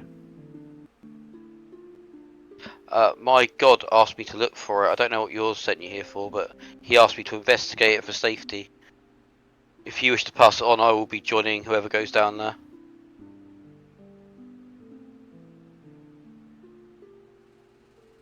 I think we should perhaps not tell Inez too much about it. It seems like the sort of thing that the Osprey Club would be interested in.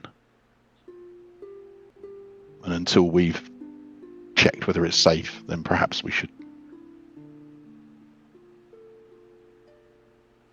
keep it to ourselves.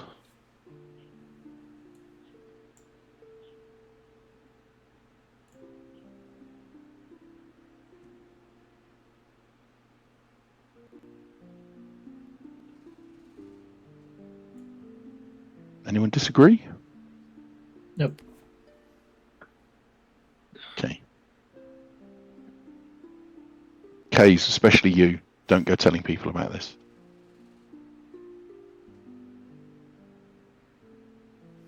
So you guys want to keep what's happened sort of slightly quiet from Yinya's Mare, yeah?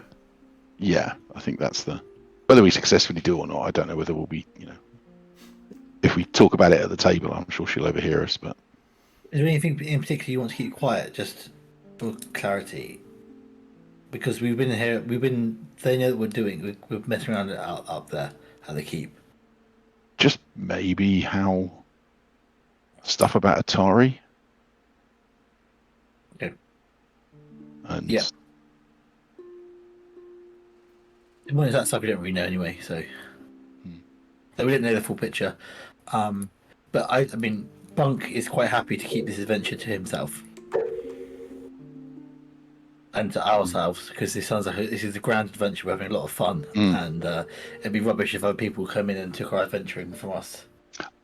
There was a little bit where Orin is concerned that what he ought to be doing is perhaps telling the Dawnblades about it, and then they would send in a team of experienced Dawnblades, and Orin doesn't think he's good enough for his god. He's too evil. He's gone the wrong way.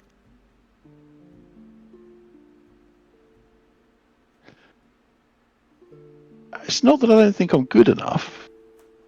I think I'm. This is a chance to prove myself, and And as for the evil bit, good isn't soft.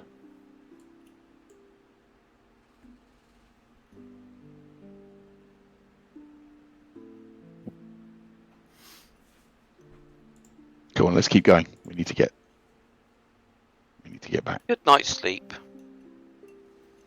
Yeah, you arrive back in Atari, make your way down to the Crook's Nook. As you get there, it's already it's getting sort of later in the evening. It's already a little quieter in the tavern. As you arrive back, Yinya's Mera sort of greets you, and sort of you can tell she's a little surprised to see you sort of arriving so late in the evening. You guys, you obviously plan to keep kind of quiet. You guys sort of going straight to rest up at this point.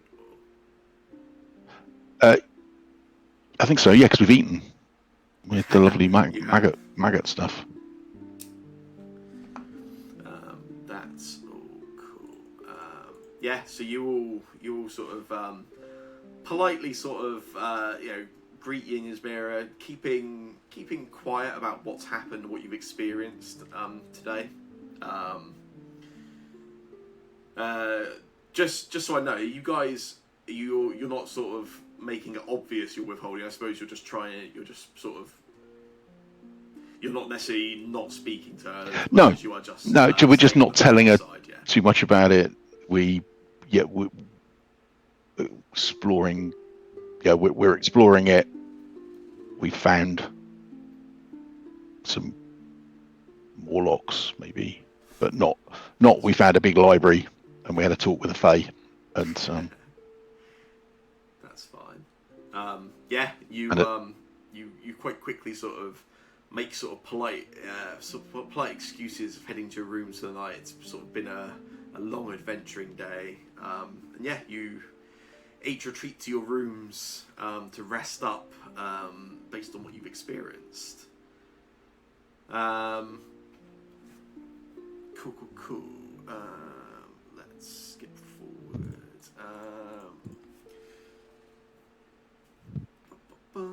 Bunk. You so you'll return to bed. When you awaken, Bunk. In fact, let's should we skip forward to the morning? I guess. ooh. Do we get to click the go to sleep button? Sure. Yeah, you certainly can.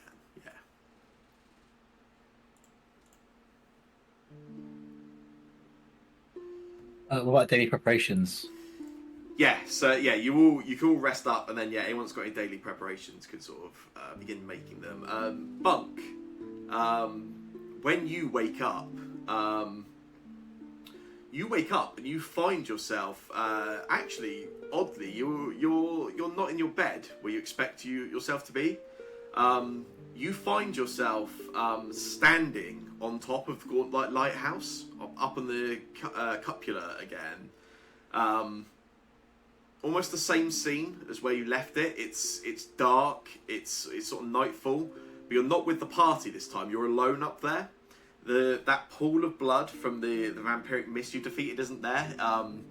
The lighthouse is clean like the first time you went up there, and you're stood alone on the top of the lighthouse, and you see, as you sort of take in your surroundings, a little confused, you then you notice the beam of the lighthouse itself shining out across the fog fen and down towards the town of Atari. And you can make out just in a distance, as you squint your eyes trying to sort of get a bit more detail, you can see where the light is like focused on the graveyard where it hit the sort of first night you were in town. And then all of a sudden you feel the lighthouse beneath you, almost like you can feel like a shifting. You look down at your feet and you see the lighthouse below you just sinking down into the swamp, as everything around you just grows into darkness, and like black darkness just begins closing in, like everything just is falling away underneath you.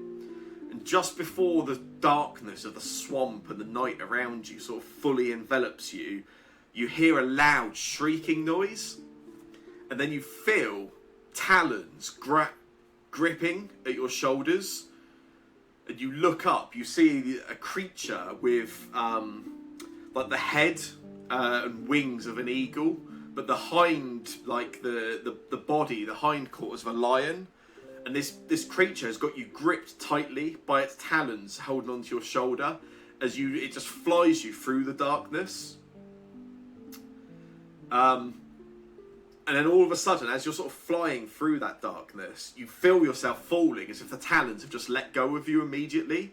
As your body starts tumbling down into the darkness, Bunk, you sort of look up and you can see that creature above you, but it's just turned into the same creature, but like a stuffed toy. And as you're falling down into the darkness, you can see the stuffed toy falling down above you as well, sort of following down as gravity just pulls you down. And then an impact just stops you. And you stop for a moment to try and take it in. And you realise you're on a large wooden log. And you can hear the sound of rushing water all around you. And immediately the sound, and then you feel yourself begins picking up speed faster and faster as you're on this log just going down what looks to be like almost like a man-made river. You can see wooden sides to this river, and you're speeding down, and it's almost unbearable the way you're picking up speed. It's gone from sort of moving down the water to just becoming this unbearable speed, and you feel yourself clutched down and sort of gripping desperately onto the log, trying to sort of hold on to it. And then you can see the end in sight. You can see where this man-made river sort of comes to a stop, and there's a cliffside. There's like a cliffside estate, like the house on the edge of a cliff, but you're not slowing down. As you get to the bottom, faster, faster. And as the log hits the bottom of this man-made river, there's a wooden end to it. The log stops, jerks, and you get thrown through the air, entirely against the rules of gravity and physics. You find yourself flying what feels like hundreds of feet, and you smash through a glass window, landing oddly, despite the speed and the distance. As you smash through this window, you land on your feet, stumbling slightly forwards, and you look around the room you found yourself inside of. You look behind you, you see a door, and then you quickly turn around, and you realise you're in what looks to be like a child's bedroom. There's stuffed toys sort of scattered around the floor. And then you notice, huddled in the far corner of the room, there is what looks to be a young teenage girl. 11, 12, 13, just on that sort of tween sort of stage. She's huddled in the corner of the room, crying, and she's clutching a stuffed griffin toy. And then standing next to her, there's a humanoid figure, stands about 5'10", taller than you. But this creature, as it turns round and looks at you, and you notice it doesn't have skin. It's not wearing clothing. The shape of it is covered in mismatched patches of fabric, almost like a hastily sewn together stuffed toy itself.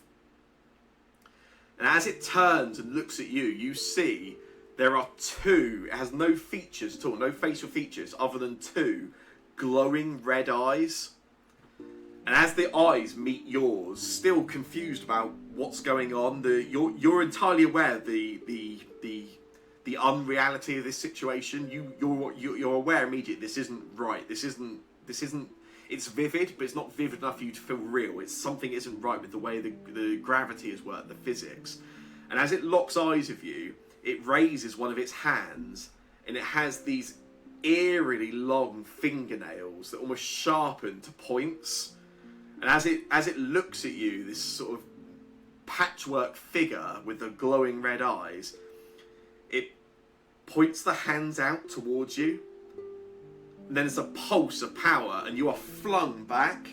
You feel yourself hit the wall at the back of the bedroom. Bang! Everything goes black as you hit the wall. And then you hear a knocking noise. Knock, knock, knock. Knock, knock, knock. Knock, knock, knock, knock, knock. And then you hear Orin's voice as he's calling to you. Bunk! Bunk! Wake up, Bunk!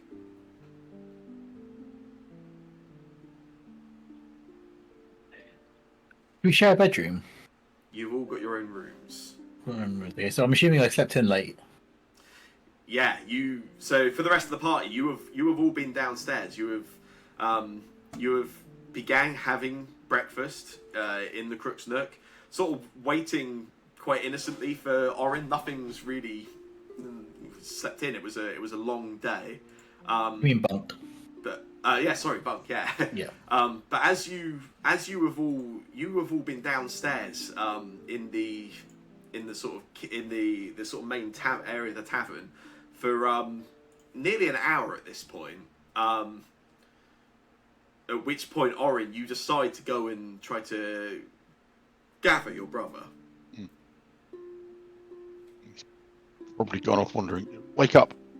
Are you there? I'm going to just shout at you through the door. Don't you need not to wake someone when they're sleeping? You gave me a fright. You're gonna miss breakfast. I'm coming. I'm just really tired. A long day.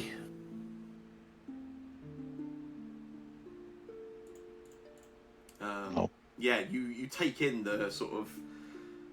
You remember everything that you just experienced, Bunk.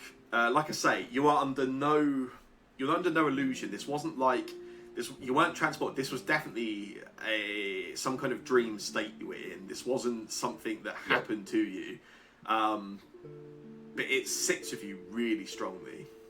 Do I have any physical marks? No, as you sort of call out, you sort of look over. You look to the shoulders where you felt the talons of that griffin grasping you and catching you, and you almost expect, because it was gripping you so tight, you'd almost expect to see like puncture marks or something where it was the talons are gripping you. Yeah. You see nothing. But nothing. No. Okay. And sorry, there's a lot taken in that dream. Yeah. The house I got chucked into or Yes. arrived at, that was a house in Atari, right? Yes, you recognise, with a clearer mind now in the morning, you recognise this was a house in Atari. You visited this house. This was Menheim's Manor, the home of Mayor Osef Menheims. Right. Okay. Cool. Which is where on the map? Is it this one here, the big one? Over here. On Oh, it's over here. Okay, fine. All right. Cool. Awesome. Okay, so yeah, I might have some questions about this dream because it's very, very long. That's absolutely fine. else, but yeah. For now, I'm not going to say anything to anybody else. I'll be a bit quiet at breakfast. But I'm just thinking about what it was more than anything else for now. That's cool. I'm going to. But I'm going to ask some questions like, how did everyone sleep? And try and get a little bit of feeling here. And if I ascertain that everybody seems like fine, then I'm going to wonder partly also why this may have afflicted me and nobody else. Tunk. Orin, you have woken feeling a lot better this morning.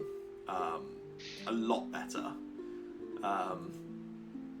Whatever was enfeebling you previously, you feel has dropped. You are feeling very well. It was a good night's sleep for you.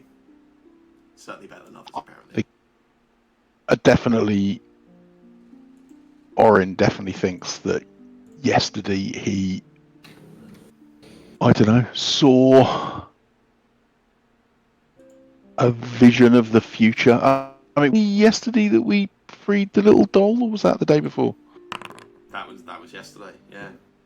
That was yesterday. So yeah, and so I can still feel Lathander's blessing. I feel. Yeah, he feels. Compared to that sort of enfeebled feeling you had yesterday, yeah, this is, you feel like a new man this morning. Mm. Excellent. And you can definitely tell that he's definitely more positive. He's quite almost cheerful. Have we that pickaxe that we found, and actually also we've got a warhammer that we found. Talked to Winterberry over breakfast about runes and about transferring them and stuff like that. Yeah, runes can be transferred. Yeah, absolutely. Take a little bit of time. It's not like an immediate thing. You probably have to spend a little bit, like at least the morning in town. But yeah, that can be done. So we've got a +1 warhammer. What is that pickaxe, Winterberry? Can you remember? Is it a plus? I have a vague thought that it might be a striking rune rather than a potency rune.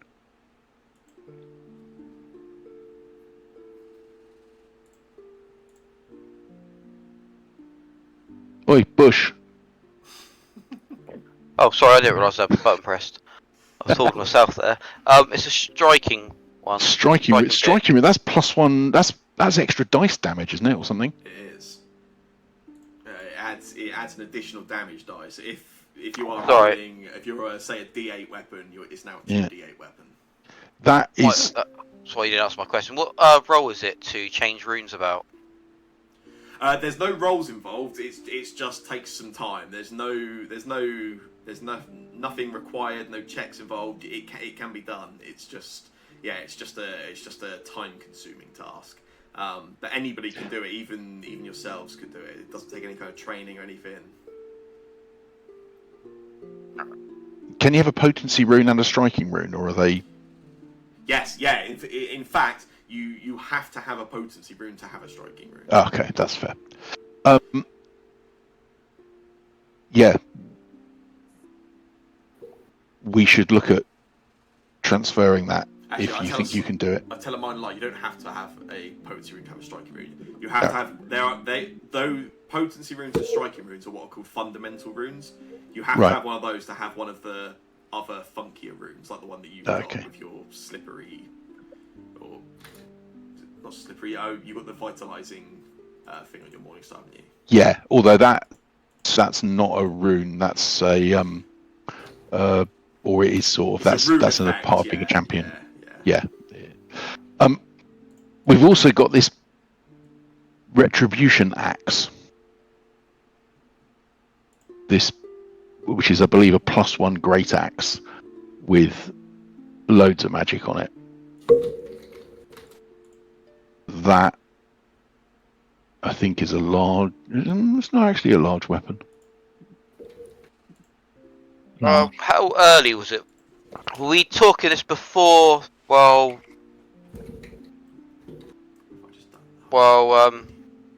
was having his dream. While Bunk was not coming downstairs. Bunk was our conversation. Could I start removing it when we were talking about it then, Sam? Yeah, absolutely, yeah, no worries. Where are you going to put it? We're just going to do it. Most efficient place would be Kay's weapon. Yeah. I'm pretty sure he's our biggest damage dealer, right? I think, yeah. I would say Kay's weapon makes sense. Yeah, Kay's is our biggest weapon-based damage dealer. Yeah.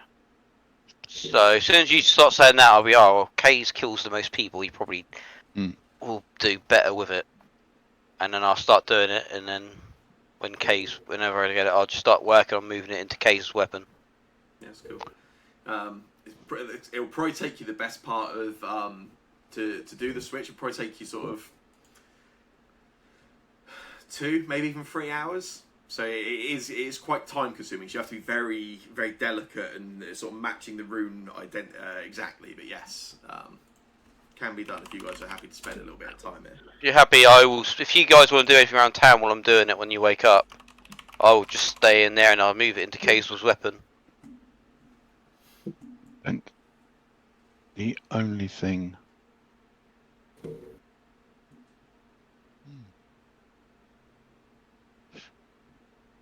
Oh my golly, that's expensive. Have we got? So have. Let's do a quick audit of the weapons that we've all got. So I've got a +1 Morning Star, which does a little extra funky stuff. Kays has got his souped up sword. Even more souped up soon. What about you, Uthrid? Have we ever seen Uthrid do anything apart from Song of Magic? Yeah, I think he made. I have a rapier. I I've thought you used gave it. your rapier away. I don't know No, why. I have a rapier. I've I used dropped it a it. couple of times. So I have a +1 rapier. But I don't use it very often. What about you, Winterbury? I've got a You +1 got a shears +1 and sling, sling. haven't you? Yeah. I think we did So mine we've all like got. really Yeah. recently.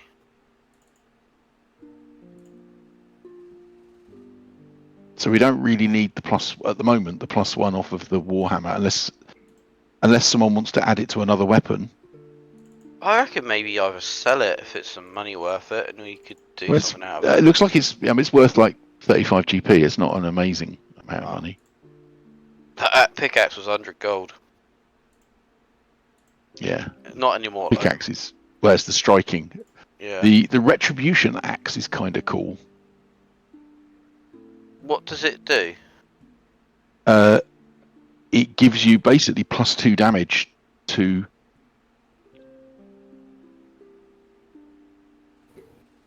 Case just woke up. If something damages you, then if you then attack it, you get +2 damage attacking it. That feels like it'd be good for you if you're put on someone's, because you're getting I knocked get down hit a all the lot, time. but it's two-handed, which means I can't use the shield, and I don't want to. The extra +1 is not worth it. I think either keep it in the room or something, and we've got it as a spare weapon. Like something happens today and we lose our weapon, and someone needs a spare weapon, we've got one. Yeah, that makes sense.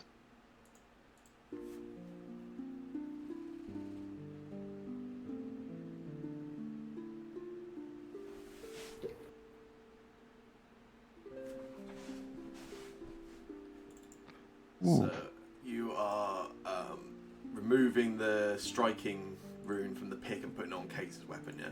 Yeah. Cool. I will do that. That's a lot of responsibility, Case. Violent assassin.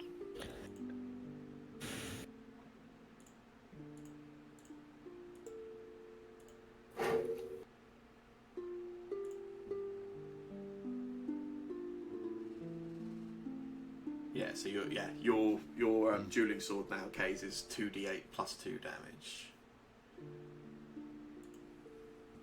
Nice.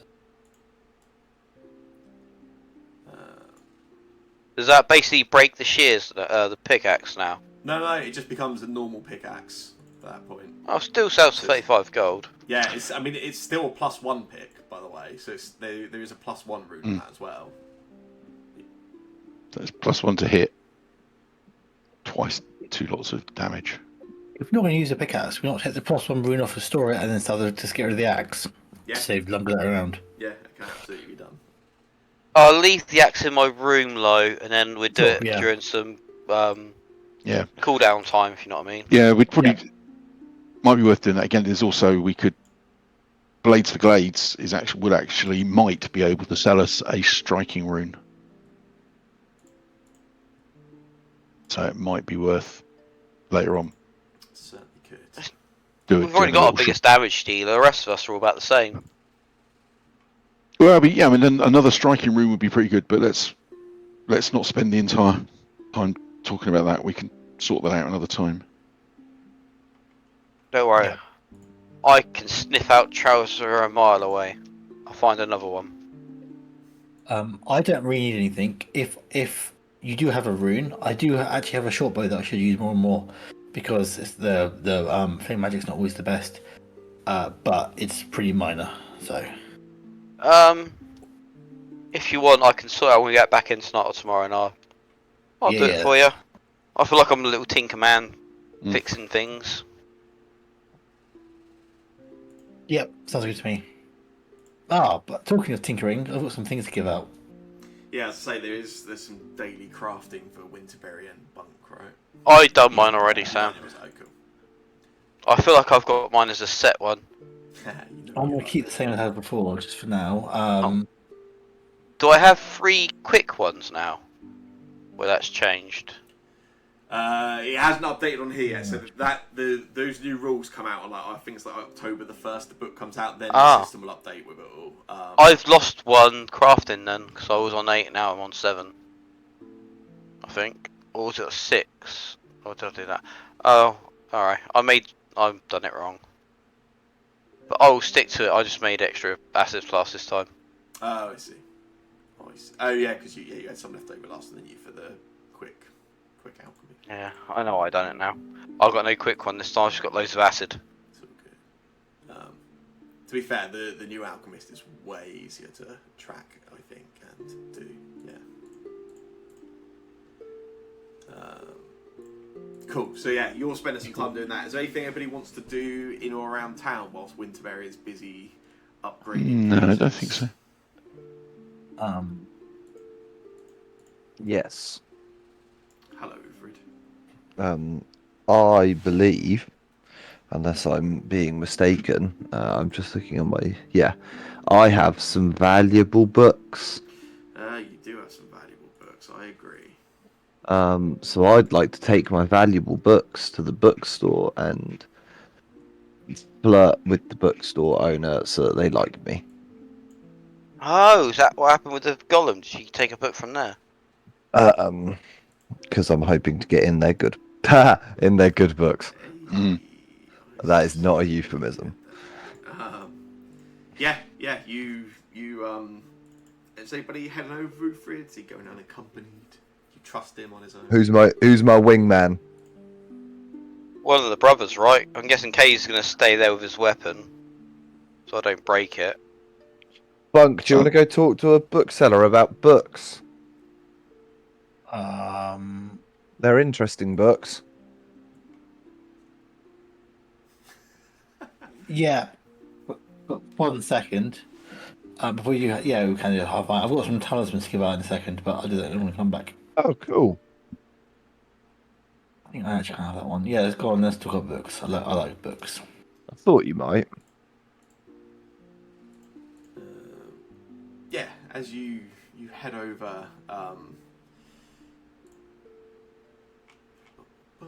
You head over to Odd Stories. You have to wait a little bit, obviously, until things sort of open up. Well, I've just skipped things way too far forward. It's certainly not that time of day. You head over to Odd Stories, and as you go in, only one of the two proprietors is there, but you see Morlabint is there. He's sort of as you enter in, he greets you. He looks over. He says, the visitors, the adventurers from yesterday. Hiya. Hey, how you doing? I trust you had a successful day of... How do you describe it? You call it delving? Oh, yeah, we can use that's a good word. It's a very good word. Yeah. I prefer splunking. Spelunking feels like it implies caves, and I'm not sure. How many caves have you been exploring? There was a cave, wasn't there? Yeah. There was some out of flunking. We did do some plunking. I said flunking, but I meant splunking. But also there was some flunking as well. Hmm. And, forgive me for being so forward, but did you perhaps find anything that we discussed? Any... Well, I did have I did have a bit of luck looking into and found a few books that I thought you maybe might be interested in having a look at. In the same manner, I actually had a couple of questions for you about some books. Yes, Um, of course. so I will get my stack of. I don't know how many books I managed to actually collect. My I think inventory says you got one stack of, valuable books. one bulk worth. Yeah. Yeah.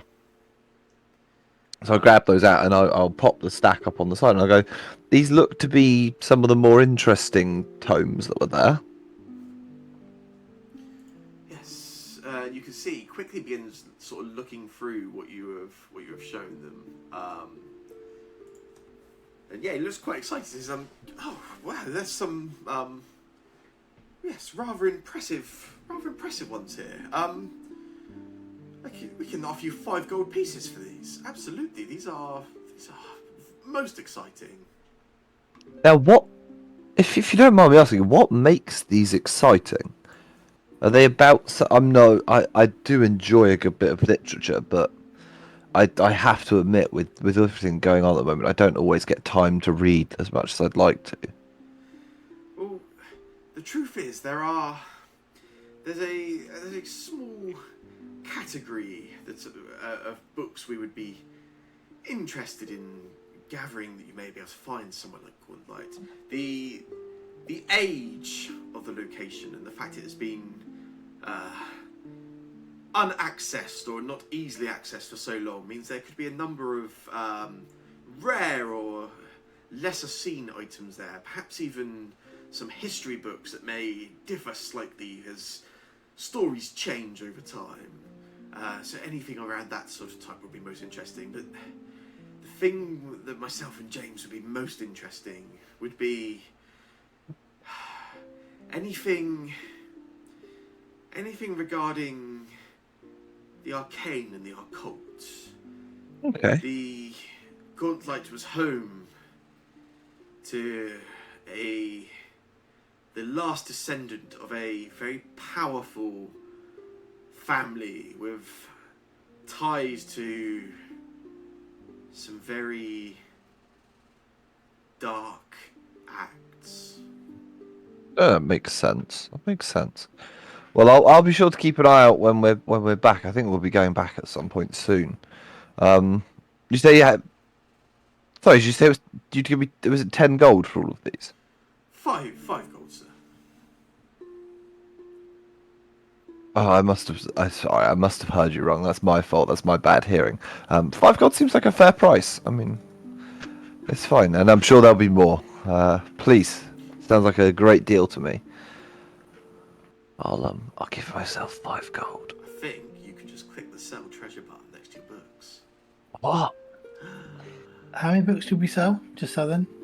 1 bulk's worth, so there's a collection of books enough to. I'm not sure if 5 gold is a good deal. There's probably some quite valuable books down there. I also don't think that I actually put my gold up at all. Well, more for you. Get yourself 5 gold. I was going to say that it definitely got rid of the books, but it did not give me any gold. Fine, you can. Oh. Have 5. I just gained 5 gold and then gained 5 gold again. Is that because you just gave me 5 gold Jesus, as well? No, I've not done anything. It's just you cheating. Maybe it just needed something to happen to update it. I don't know. Now, you'd consider yourself a kind of curator of tomes and understander of tomes, right? Yes. We'd probably say you're the expert on that if we were to look for anyone nearby. Absolutely. I had a couple of questions about a few specific tomes that I've heard names of, but just kind of wanted to understand the context of if you're well versed in these things. There's so many books in the world, but of course, go ahead. There's a few specific books we found reference to down in the Gauntlet, and we know little bit about some of them, but I figured someone of your skill may know a little bit more. So they were talking about a book called What the Worm Knows. I don't know if that rings a bell. Did we find that one, or did we not find that one? No, we didn't. A children's story of some type? What the worm knows. No, I know what it's about. It's about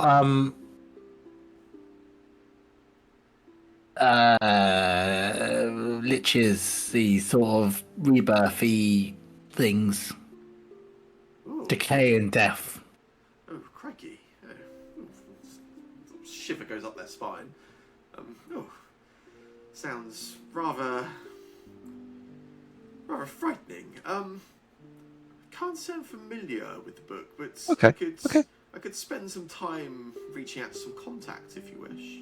Well, I'd be curious to know how rare a copy of that book would be, because it strikes me as the context we found the names of these three books in was that they would potentially be, quite important. But I wasn't sure whether it was important for other reasons or important just because they were rare. Well, if you're after a copy, I could try to source one for you. Well, I'm not particularly after copy myself. I'm more questioning if we were to find the copy that we think is in the Gauntlet, whether it would be particularly valuable. I see. There's two other books. It's Grave Feasts and the Secrets of the Skull. So Sorry, say that again. Secrets. Secrets of the Skull. You found a copy of Secrets of the Skull. I don't believe so. We haven't, have we, Mr. Maybe Buck? I think you found one of the books, but I can't remember. Maybe you found a book that was similar. Yeah, I don't think What was we the had book found. that Faye was reading? Was that not one of these books? Or was it? Oh, did this happen? This would have happened potentially when I wasn't there, if that's the case. So the Faye was reading a book, and I can't remember if it was one of the books that we were looking for, or a book that happened to sound very, very similar in title and in theme. Yeah, we I'm don't seem to have missing recorded the context. names. Unfortunately. Yeah, I definitely looked at the book, but I can't remember what it was. Gift thrower.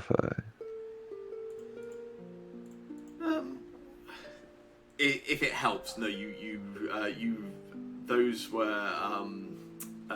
there was a list of free books, wasn't there? You found in the I think it was with Tangletop, so it's in the little side building off to the north of the Gauntlet. Yeah, these three books are, but I thought we found a book that the Faye was reading, and for some reason I thought it was one of these books, but I think it just sounded like it. Let me consult my notes briefly. The Faye that made Winterberry go blind. Very blind. In session 19. See. I was not there for that week, so I missed that. Let's go. Let me check my notes quick. 1 second. It probably wasn't this book. It probably just was a book that sounded like it, but I do remember that being a book that had a name. The name of the book they were reading was Pathways of the Worm. Okay, Right, fine. okay, So not what the worm knows, but it sounds something very similar. Yes, Yeah. was. Cool. All right. So no, we mad. don't have a copy of Secrets of the Skull. We don't have a copy of any of these three, but we're under the impression there may well be a copy of it somewhere in the keep. So it's kind of on my radar if that's kind of worth a fair bit for us to find. Secrets of the Skull is a...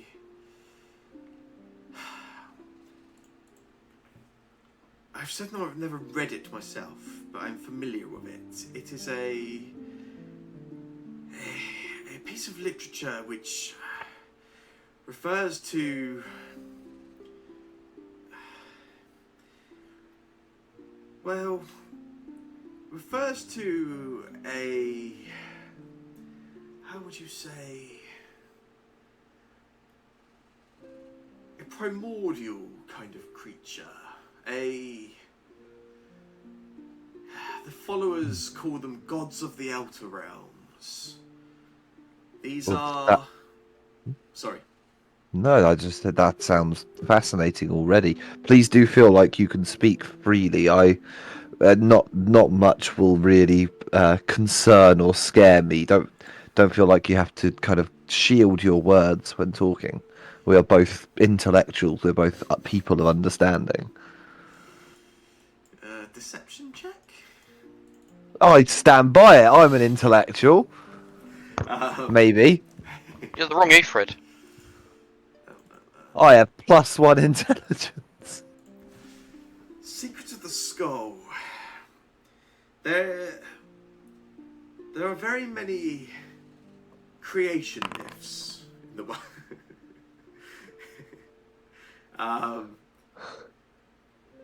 Stories of how our world came to be and how many worlds came to be. There are so many different gods and pantheons, and depending on who you trust or who you ask, you'll hear a different version of what the name each god may go by, or what the true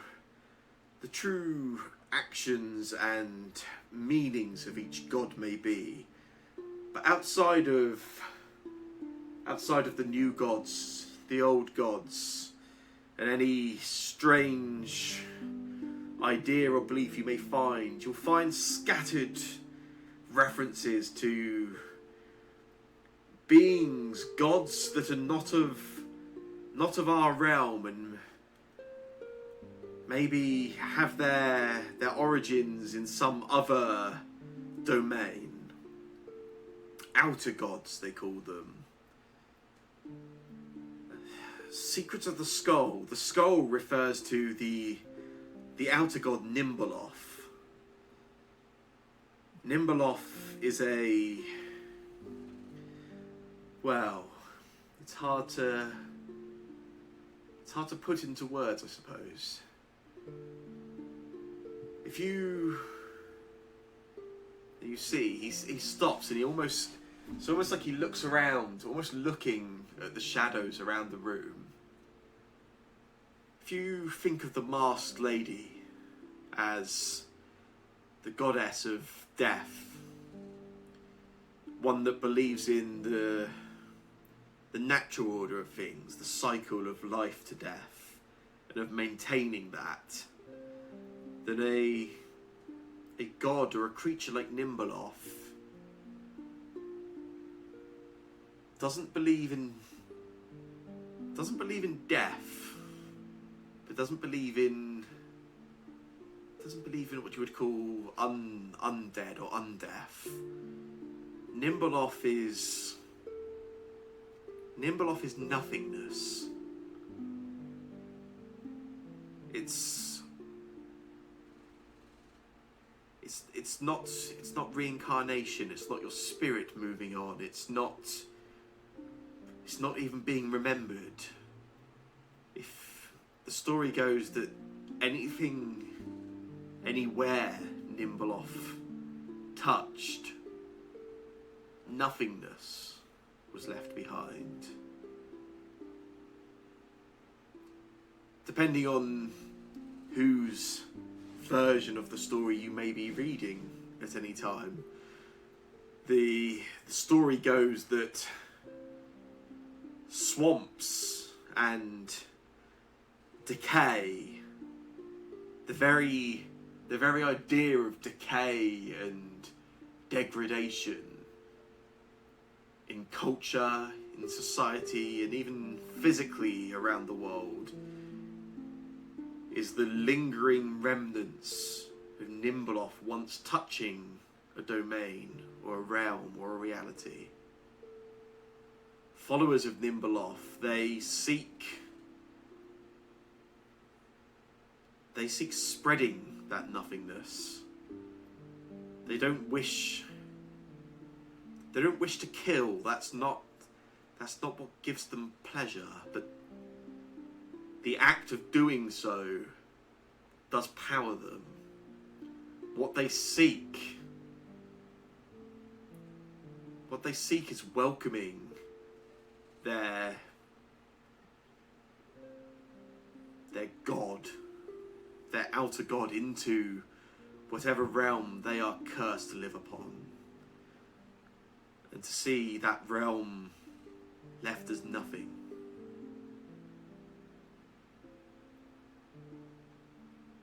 But again, it mostly comes down to the version of the story you read. Oh, of course, but fascinating nonetheless. I mean, fucking terrifying, but fascinating. Well, if you place yourself into the proverbial shoes of any mortal that walked Fentos in the days of the old gods, terrible times of slavery and suffering as they were, perhaps the idea of nothingness was something to aspire to. Yeah, in context, I guess you can see that as a more suitable option. But with the fall of the old gods, and with these outer gods never manifesting themselves, there are no stories of outer gods walking among us. They don't take avatars. They have never communed with us. They have slowly fallen into the time where they are accepted as myth, or long gone, lost to the depths and numerous realities. And with as gracious gods as our own, we have nothing to fear. Well, of course. So, Just to clarify Yes, one sir. point for me, which I actually meant to ask previously. Charlie, if you can briefly step back into the shoes of John, I guess. Post your party defeating Haraphos, how much of that would have sort of been publicly known? Either your actions, what the threat was at the time, anything like that, I guess. Basically, none of it. That's fine. That's the assumption I had always kind of gone with. Yeah. Yeah. Yeah, I mean, John wasn't particularly religious. Really? You guys? No, but you were so understanding of the religious one in your group. I mean, I could be more tolerant than Eleanor. And the Yeah, damn sight I'll more give you that. tolerant than Carl, but that's not fucking hard, is it? You know but yeah, what Carl would say. probably review the idea that the old gods are, if not like, I can't remember if people of this world kind of think they're myths or just have gone away, but the fact that, like, the idea that they might be around is probably something which he doesn't necessarily want to encourage the wider populace to think about very often, and thus it's all pretty much just not really talked about. That's cool. I'd always worked on the assumption that you were kind of not necessarily like well-sung heroes. That's fine. Why? I can't remember how he became the emperor afterwards, because they were sort of separate, right? Bloodline. Yeah, I know the bloodline, but like, why did you take over?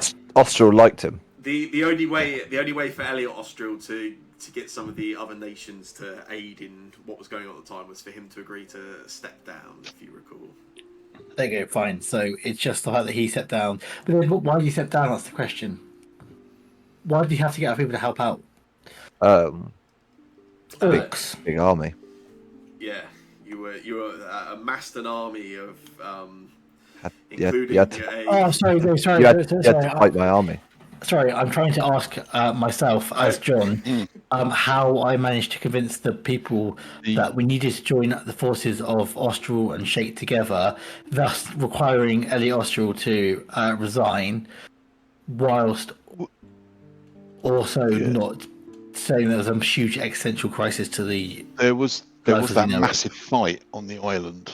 Yeah, it was to fight the Uniter, right? The Uniter, that's right. The Uniter turned up. Yeah. My boy. Yeah. So it was a case of essentially like a mad powerful wizard. Yeah. Type character. Thank you. Rather than Harathos. That's where the power came There are- from. The power there came are from rumours- the There are rumours in the bars of Griffinsteel that it was actually an elven plot. It was one of the elven houses that Yeah. were doing it. Does Carl start most of those rooms? No, doesn't. No, Cole's off looking for Z. But no, but then there's a few people that remembered fighting with the elves fighting on Mide. So it's like, well, that doesn't really make sense. And then it was like, maybe it was and actually, yeah, probably Griffinsteel have come to the conclusion it was an elven civil war that Griffinsteel got involved in. Cool, yeah. Whatever it is, that the individual people on the official story is there was a group of people led by a wizard who amassed some people in the Badlands who were about to invade, and we got wind of it, but we needed intel, so we joined together with Shade. And thus, the idea of Harathos is certainly not mentioned. Some people might, people who survived it might have known about Harathos, but I don't think they really knew, did they? So, yeah, it's as quiet as it can be. That's fine. That's cool. Yeah.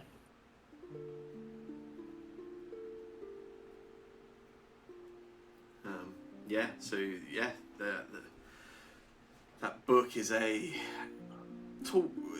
The idea is that book would tell you the stories of Nimbeloth. And therefore it's possibly a little bit valuable. Certainly. And probably not one that you'd be able to sell in any old books. Nimbeloth. So Nimbeloth is an old god. I thought we knew that name from somewhere else. Nimbeloth is an outer god. Outer god. And I also feel like I recognise a name from somewhere else, and I'm going to have to scour back through notes to see if I recognise. Nimbeloth's name was dropped during the first campaign. It certainly was. First campaign, okay. There was when you were going through the crypt, the tombs underneath the graveyard in Griffinsteel, when you were fighting your old friend Orinda Featherstone. Orinda, yeah. Yeah. You found there was a secret passageway through some of the rooms, and through there was a statue, a symbol to Nimbeloth, which Yes. one member of your party was quite angry about and smashed. Was that person? That was Elwyn, right? Elwyn, yeah. Smashed I to guess It pieces. wasn't Elwyn, no. Is it not? No, it was you, Jake. Was it? Yeah, was. it sounds more. Did I get angry and smash something? That doesn't sound Yeah. right. I didn't. 'Cause- I didn't break things ever. I mean, you were a religious warrior, and the idea of Oh. gods.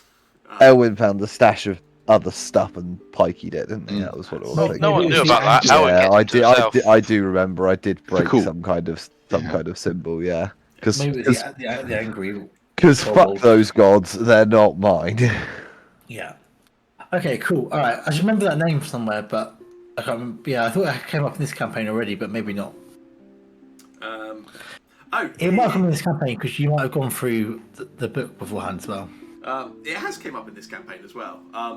You have seen you found a shrine to Nimbeloth on the ground floor of the Gauntlet, where you fought the corpse lights. That was a shrine to Yes. Yes, there we are. Ah, Yes. there we go. And we did work out that it was a shrine to Nimbeloth as well, because I remember finding that information out now, for sure. Awesome. So it has come Wait, up. and Oren didn't immediately start smashing it to pieces. You are a shit Yeah. Dawnblade, Oren. Come on, that's He might have rule to go one back of and- being a Dawnblade is He's not as you quiet see afterwards. Nimbeloth, you To smash be it fair, to pieces. he was probably I'm pretty sure. I'm pretty hang on, sure he was also, unconscious, yeah. isn't Kay's is to do with Kay's- Lathander and sent from the Kay's is a- Dawnblades or a similar related. Kaze is right? I think Kaze is a worshipper of Lathander. I seem to recall mention of someone they may have been sent by, so they absolutely should have smashed it to pieces. Yeah, these were level 1 characters at the time. It doesn't matter, you follow the rules of life. Who trained you? Well. God. Yeah, come Yeah. on. Would he have been trained Oh. by? I think the answer is not very many people with Orin. I mean, yeah. Like I Oren don't was being think- trained, he went, "No, I'll do it this way."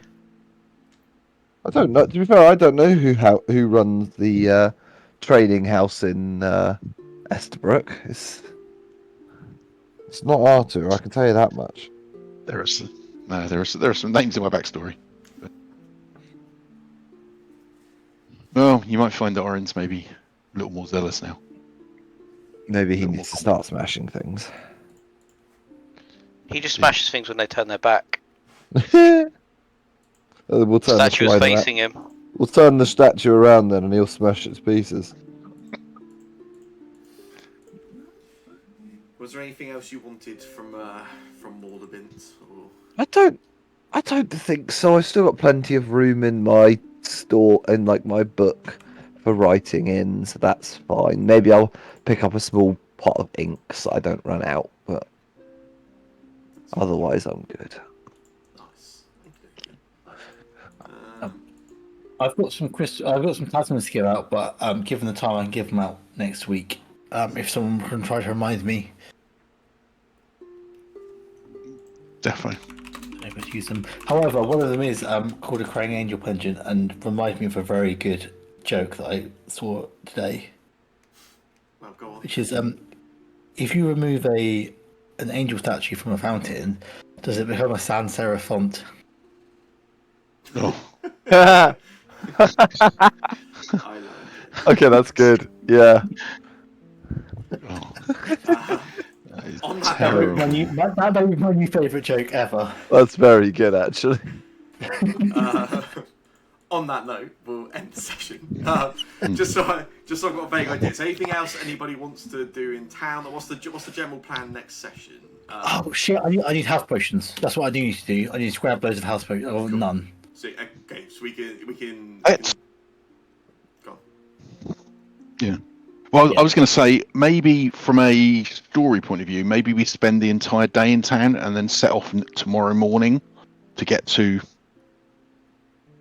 the keep, so that we get there so we get a full day, maybe in daylight. Yeah, we could. If Does we do that- that, then I does probably that work was for do people? some social things today. That's fine. Yeah. I was going to say the only thing I could think of is I'm gonna do a bit of experimenting with the build and Whoa. possibly changing my armor, but I'll do that fine. I might follow up my dream a little bit, but I'll do it tomorrow. Do it next week. All right. But yeah, I was going to say if there's any shopping, then maybe we could do it in between this week and next week, and that way. That would be a good shout. I mean, That yeah, way you can do anything that. like Sure. you want to do, like, yeah, you absolutely can. Yeah. So we kind of. Yeah. So my idea would be that we start next week. We've all got our shopping done, and we. Okay. All right. That's fine. Straight So, off. how much health potions, roughly? 4 gold pieces for a minor, 12 gold pieces for a lesser, and 50 gold pieces for a moderate. Okay, fine. All right. Yeah, I'll have to figure it out at some point. Sam message you. I don't really have any treasure. If you need me to We've float got a you, fair amount in for the. you gold. So in your party stash, you guys have got a pile of stuff waiting to be sold. Yeah, I've only got 11 gold pieces myself, so. You Oh, guys is have it? a lot of stuff waiting to be sold in your. I have a few things I'm waiting to sell from my inventory as well. I kind of forgot are just literally treasure. They have no actual use. Yeah, I do have a couple of. I actually got a jade shard, which is worth 15 gold pieces, and a silver ring, which is also just treasure. But yeah, we'll sort it out with someone else. But basically, I want to just buy 2 normal and 1 big healing potion. That's it. Cool. Yeah. So you guys are going to spend a whole day in town. Yeah, that's fine. Yeah. Yeah. Cool. If anyone's got anything in particular they want to do, if you want to like send me, just ping me a note or something, like just so I've got a vague idea of like anything I need to prepare or anything. But yeah, sounds good. We'll pick it up next week. All right. Excellent. All right, good night, folks. Lovely job, dude. See you later, dude.